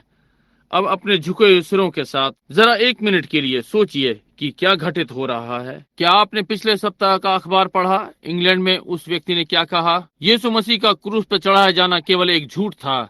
ये पिलातुस और उसके बीच तय था। क्या आपने देखा अमेरिकन धर्म विज्ञानी ने क्या कहा? उसने कहा कि यीशु को विशाल मुख घास से सुला दिया गया था। आप में से बहुत से धर्म विज्ञानी ये जानते हैं कि पीछे वहाँ उत्पत्ति में जहाँ इस विशाल मुख घास की बात की गई है, मैं तुझे ऐसे सुला दूंगा जैसे तू मर गया हो। तेरा हृदय 3 दिन में के लिए एक समय में कठिनता से धड़केगा। और जब उन्होंने सिरका और पित्त दिया तो उन्होंने कहा ये विशाल मुख घास थी, और उन्होंने इसे कब्र में रख दिया, और वो वहाँ 3 दिन के लिए सो गया। और निसंदेह जब वो वहाँ गए, उन्होंने उसे घूमते हुए पाया। क्या आप इसकी कल्पना कर सकते हैं? धर्म ज्ञानी, धर्म विद्यालय, बनावटी विश्वास। तब कैसे संसार में पहले स्थान पर बाइबल ने कहा, उसने इसका इनकार कर दिया। तब उन्होंने सिरका और पित्त मिलाकर उसके मुंह पर लगाया। और दूसरी बात, यदि ये ऐसा था तो फिर क्यों उसके चेले आकर उसे चुरा ले गए? क्यों उन्होंने अपना जीवन उसके लिए बलिदान कर दिया? और इस बात को मापा कि वे इस बात के योग्य भी न थे कि वे वैसे मरे जैसे वो मरा। उन्हें उल्टा लटकाया और क्रूस पर आड़ा आदि लटकाया। और यदि वे जानते थे कि वो एक ढोंगी है और वे स्वयं भी ढोंगी हैं, तो कैसे वे अपना जीवन उसके लिए इस प्रकार से देते? ओ, आप देखते हैं, ये उस बुद्धिमानी के दिन में जिसमें हम रह रहे हैं, शिक्षा, सभ्यता और आधुनिक रिवाज आज के ये सब शैतान का है। सभ्यता शैतान की है। जी हाँ श्रीमान, बाइबल कहती है ये है। इस सभ्यता में मृत्यु है। क्या दूसरे संसार में हमारी ऐसी सभ्यता होगी? नहीं श्रीमान, हमारी सभ्यता भिन्न प्रकार की होगी। शिक्षा और ये सारी चीजें शैतान की हैं। विज्ञान प्राकृतिक चीजों में मिलावट कर कुछ और बना रहे हैं। देखिए उन्होंने आपके साथ क्या किया जब युवा महिलाएं। रीडर डाइजेस्ट ने कहा एक सप्ताह के बाद पिछले से पिछले महीने, मैं सोचता हूँ यही था, रीडर डाइजेस्ट ने कहा कि युवा पुरुष और युवा महिलाएं अधेड़ अवस्था से निकल रहे हैं। स्त्रियां 20 से 25 वर्ष के बीच में रजनोवृत्ति अवस्था में हैं। एक और पीढ़ी, वे कुछ नहीं होंगे, केवल ये भयानक दिखेगा। समझे? क्या ही जीव होगा, मुलायम, गंदा। उस आत्मा को देखिए, देखिए आत्मा ने कलीसिया को कैसे लिया, मिलावटी संसार के साथ विवाह किया। ओ क्या ही घड़ी है। बाल को भागो, भागो, क्रूस की ओर भागो, मसीह के पास आ जाओ, उसे अपनी अगुवाई करने दो। जबकि हमने अपने सिर झुकाए हुए हैं, हमारी आंखें बंद हैं, और कृपा करके अपने हृदय को भी झुकाएं। इसी समय क्या आप करेंगे?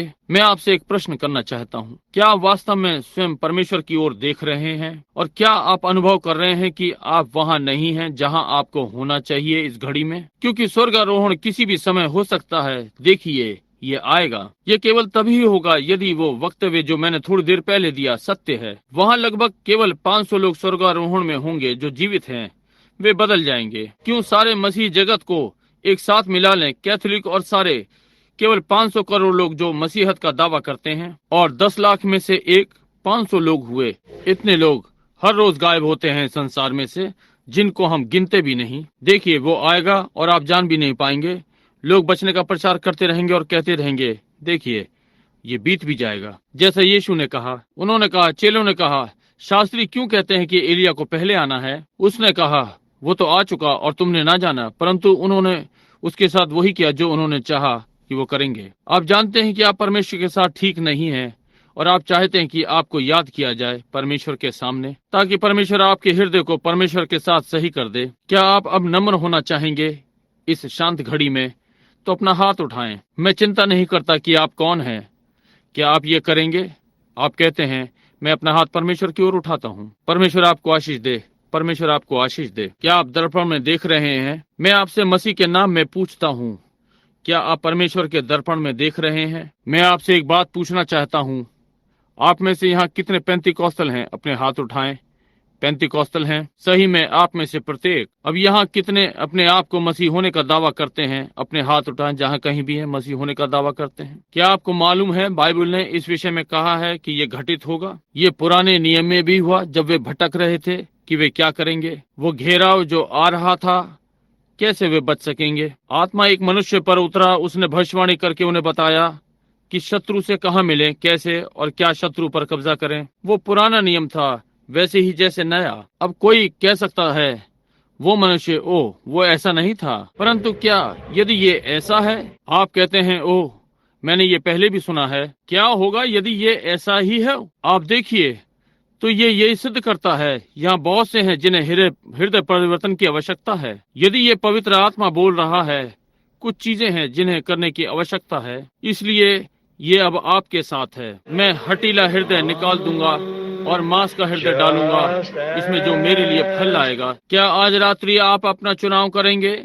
आप चाहें जो भी चुन लें। शुद्ध, आप कहते हैं मैंने ये पहले सुना है, परंतु हो सकता है इस बार आप इसे अंतिम बार सुने। पुराने समय की वेदी पर बुलाहट, आज ये चलन नहीं रहा, परंतु परमेश्वर अब भी इनमें कार्य करता है। क्या आप अनुभव कर सकते हैं कि ये आप पर कार्य कर रहा है? कलीसिया, मैं आता हूँ। ओ आज सोचें, हृदय पथरीले होते जा रहे हैं, संसार से भरे हुए, कोई अंतर नहीं। कलीसिया के सदस्य गुनगुने जैसा वो धनी व्यक्ति, युवा शासक, और नहीं जानते कि महान पवित्र आत्मा खड़ा हुआ इस लुदीकिया काल में द्वार खटखटा रहा है। वो जो मेरा शब्द सुनता है, वचन अपना हृदय खोलेगा, मैं उसके पास भीतर आऊंगा और उसके संग खाना खाऊंगा। और आत्मा कुछ मिनटों पहले इस भाई के द्वारा बोल रहा था, कहा मैं तेरे अंदर से पत्थर वाला हृदय निकाल दूंगा और तुझे मांस का हृदय दूंगा, परमेश्वर के प्रति मुलायम। देखिए ये अब कैसा हो गया, बस एक बुद्धि वाला भावुक, समझे, ना कि एक कोमल हृदय प्रेम से भरा हुआ और मसीह की ओर मिठास। क्या आप इस प्रकार का हृदय नहीं चाहते? आप कैसे बुद्धि वाले विचारधारा से मसीह का सामना करने जा रहे हैं? आपको अनंत जीवन स्वीकार करना ही है। तैयारी लहू के द्वारा की गई थी। उसने क्या किया? अपना लहू बहाया और अब तेरे लिए यत्न कर रहा है कि आजा। अब आइए, प्रत्येक मसीही अब शांति से अपना हाथ उठाए और प्रार्थना करे। ओ परमेश्वर, प्रभु कृपा करें, इस दिन को समझें जिसमें हम रह रहे हैं। ओ पिता, ये कितना कठिन है। शैतान ने लोगों के साथ इतना किया कि उनके हृदय पत्थर के हो गए। आपका आत्मा सीधा सीधा बोलता और आपका वचन सामने आता है, प्रमाणित है। परंतु पुराने समय का नया जन्म पाने का अनुभव ये नामधारी में हो गया बुद्धिमानी का विचार। बहुत सारा संगीत, बहुत सारा चिल्लाना और बहुत कुछ चलाते रहना, परंतु वास्तव में मांस का हृदय, वो आत्मा, वो अनंत जीवन। निश्चय ही ये कलीसिया के लिए अनजानी सी बातें हो गई। परमेश्वर, ये मेरा अपना हृदय तोड़ देता है और मैं एक पापी आपके अनुग्रह से बचाया गया। मुझे इतना बुरा लगता है पिता, इस कलीसिया को देखते हुए जिसके लिए आप मरे। वो कलीसिया जिसे आपने छुड़ाने का यत्न कर रहे हैं। मैं उस दर्शन के विषय में सोचता हूँ जो अपने संयुक्त राज्य की कलीसिया और दूसरे देशों के विषय में दिया। कितनी भयानक दिखती है। नाच गाना, नंगापन ये था। परंतु कहीं साथ ही मैंने दूसरी आशीष वाली को देखा। पिता, मैं प्रार्थना करता हूँ, यदि आज रात्रि कोई यहाँ है जो जीवन के लिए ठहराया हुआ है या इसे स्वीकार करना चाहता है, कि यही घड़ी होगी कि वे ये करेंगे। प्रभु इसे प्रदान करें। अब पत्थर वाले हृदय को तोड़ दें और संसार का पुराना हृदय। और यदि वे शांति चाहते हैं, कुछ चाहते हैं जो संतुष्ट करे, कुछ ऐसा जो भरोसा देता है, तो होने दे आज रात्रि ये मसीह की अगुवाई को स्वीकार करें, कि उस शांति के लिए अगुवाई करें जो सारी समझ को रखती है, ना बता सकने वाला आनंद और महिमा से भरा हुआ, या यहाँ तक कि कुछ की मृत्यु की भी हानि ना पहुंचा सके। पिता, इसे प्रदान करें। अब अपने उठे हुए हाथ, मुझे आश्चर्य है यदि अब कितने इस भवन में हैं जो कहेंगे मैं खड़ा होने जा रहा हूँ। अब मैं चिंता नहीं करता कि आपके बराबर में कौन बैठा है।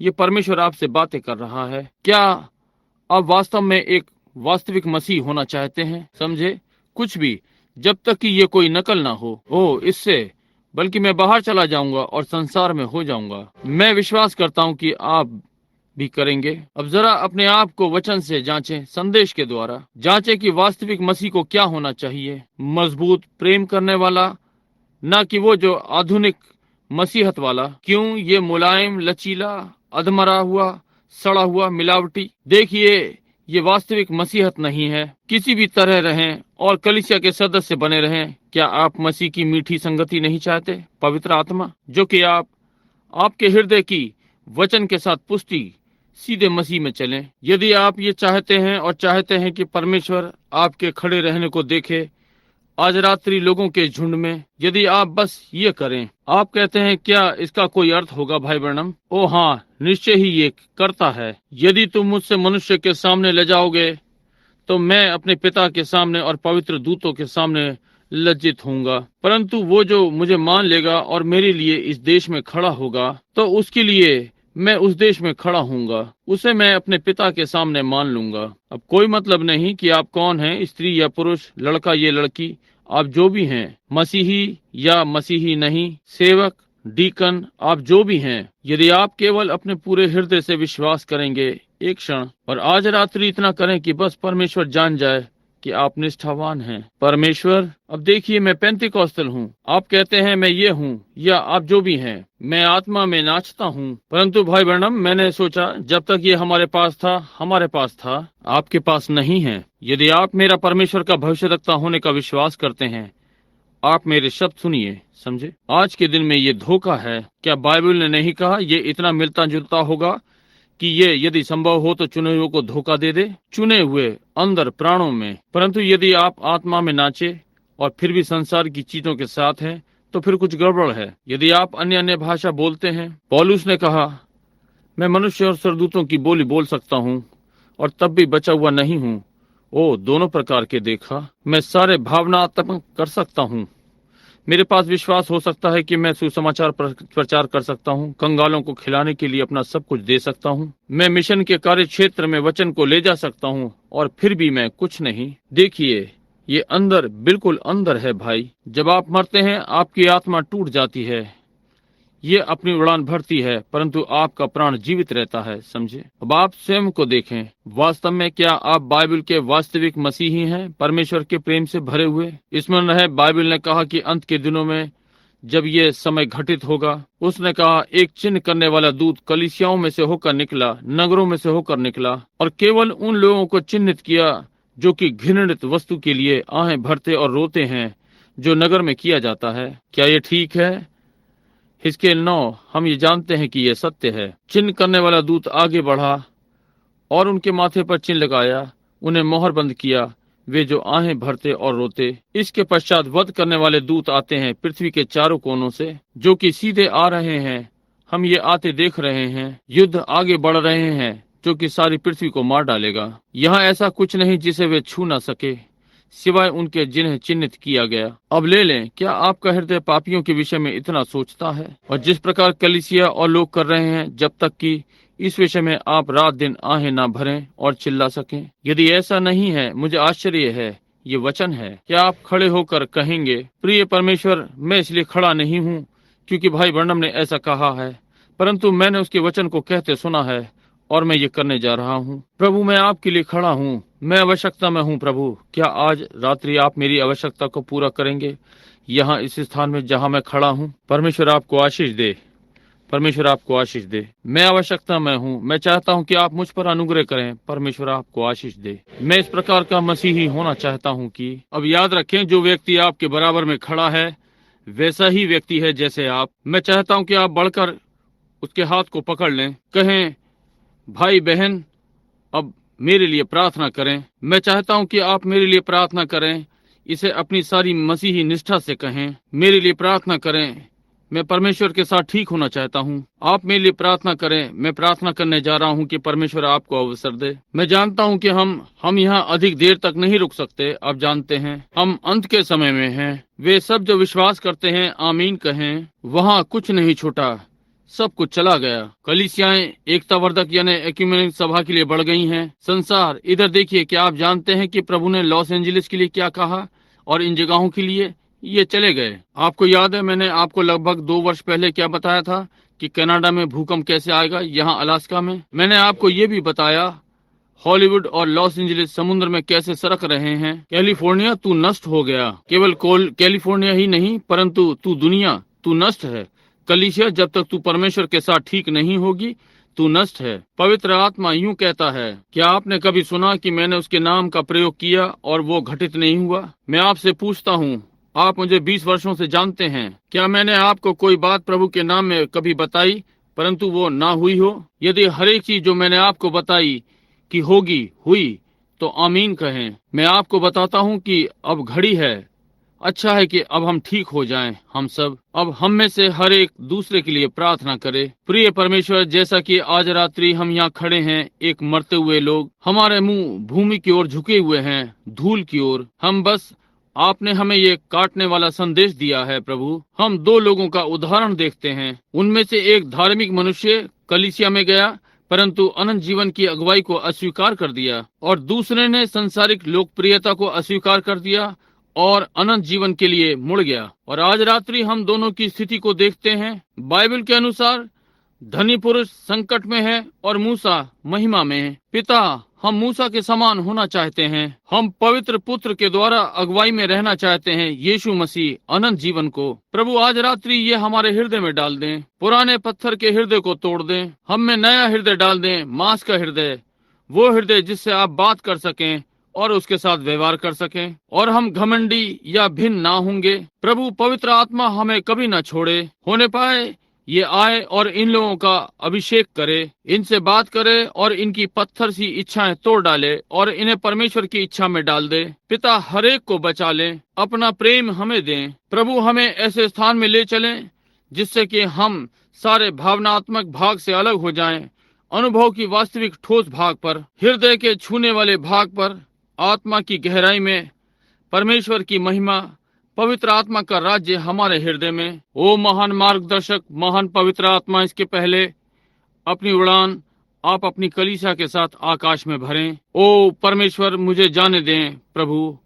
यीशु, मुझे पीछे ना छोड़ें। पिता, मुझे आप अपने संग जाने दें। मैं यहाँ इस पृथ्वी पर नहीं रहना चाहता कि आने वाली पीड़ाओं को देखूं। मैं इस पागलपन में नहीं रहना चाहता। मैं यहाँ नहीं रहना चाहता जब भयानक दृश्य, लोग अपनी समझ खो रहे हैं। हम लोगों को देख रहे हैं कि पशुओं के समान व्यवहार कर रहे हैं और पशुओं जैसे दिखते हैं, और स्त्रियां पशुओं के समान दिखने का यत्न कर रही हैं अपने रंगे हुए चेहरे के साथ, ये जानते हुए कि इन बातों के घटित होने की भविष्यवाणी हुई है। ये चीजें होंगी। वे इतने सनक जाएंगे कि यहाँ तक कि टिड्डियां स्त्रियों के समान बाल वालों के साथ स्त्रियों को भयभीत करेंगी, और सिंह जैसे दांत, और वे बातें जो आपने कही हैं, लोगों के सोचने समझने की शक्ति पूरी रीति से समाप्त हो जाएगी। प्रभु, हम इसको होते हुए देखते हैं। हमारी सहायता करें। हमें मसीह यीशु हमारे प्रभु की समझ की ओर फेर ले। ओ अनंत जीवन के महान मार्गदर्शक, आज रात्रि हम तेरी प्रतिज्ञा को स्वीकार करते हैं। पिता, मैं इन लोगों के लिए निवेदन करता हूँ। मैं प्रभु यीशु मसीह के नाम में इनमें से प्रत्येक के लिए निवेदन करता हूँ। मैं प्रार्थना करता हूँ कि मसीह परमेश्वर का पुत्र हमारे में से प्रत्येक के हृदय में आएगा। प्रभु, हमें यीशु मसीह की नई सृष्टि में ढालें और बनाएं। प्रभु, इसे स्वीकार करें। हम आपसे प्रेम करते हैं और हम अपनी व्यवस्था चाहते हैं, हमारा बदलाव आप में आने के लिए, ताकि हम आपके बालक बन सकें। अपने हृदयों में काम करते हुए आपके आत्मा का अनुभव प्रभु हमारी चरवाही करें, और इस सन की जगत से जिसमें हम रह रहे हैं, इस अनुभव पर हमें ले आएं। परमेश्वर, इसे प्रदान करें। जब युवा महिलाओं को शैतान के जाल में फंसा हुआ देखते हैं, युवा मनुष्य भ्रष्ट विचारों के, बालक नशे के आदि, सिगरेट पीने वाले, असभ्य, शैतान की वाटिका, परमेश्वर आपको 6000 वर्ष लगे बाइबल के अनुसार कि अदन को बनाएं, और आपने अपने पुत्र और उसकी पत्नी को उसमें रखा, उसकी दुल्हन की शासन करे, और शैतान ने वहां आकर और इसे भ्रष्ट किया। उसके पास 6000 वर्ष थे, और उसने अपना ज्ञान का अदन बनाया विज्ञान के द्वारा, और शिक्षा और कहलाने वाली बुद्धि, और उसने इसे मृत्यु में बना लिया। ओ परमेश्वर, हमें वापस अदन में ले चल प्रभु, जहाँ मृत्यु ना हो, जहाँ दुख ना हो। प्रभु, इसे प्रदान करें। हम नम्रता में खड़े हैं और प्रतीक्षा कर रहे हैं कि दूसरा आदम अपनी दुल्हन को लेने आए। पिता, हमें उसका भाग बनाए। हम यीशु मसीह के नाम में प्रार्थना करते हैं, आमीन। क्या आप परमेश्वर से प्रेम करते हैं? क्या आप अनुभव कर सकते हैं? क्या आप अनुभव कर सकते हैं कि मैं आपको क्या बताने का यत्न कर रहा हूं? यदि आप इसे समझ सकते हैं तो अपना हाथ उठाएं, कहें, मैं समझता हूं कि आप क्या कहने का यत्न कर रहे हैं। क्या आप इस युग की सनकीपन को देख सकते हैं? देखिए कैसे गया, यहाँ तक कि लोगों के बीच में इसका कोई कारण नहीं, ये चला गया। हमारे कहाँ है? यहाँ तक कि अगुवे अपने राष्ट्रपति को देखें। यदि वे साम्यवाद चाहते हैं तो उन्हें लेने दो। लोग जो भी चाहते हैं उन्हें ये लेने दो। पैट्रिक हेनरी, हमारा जॉर्ज वाशिंगटन कहाँ है? हमारे वे अगुवे कहाँ हैं जो सिद्धांत के लिए खड़े हों?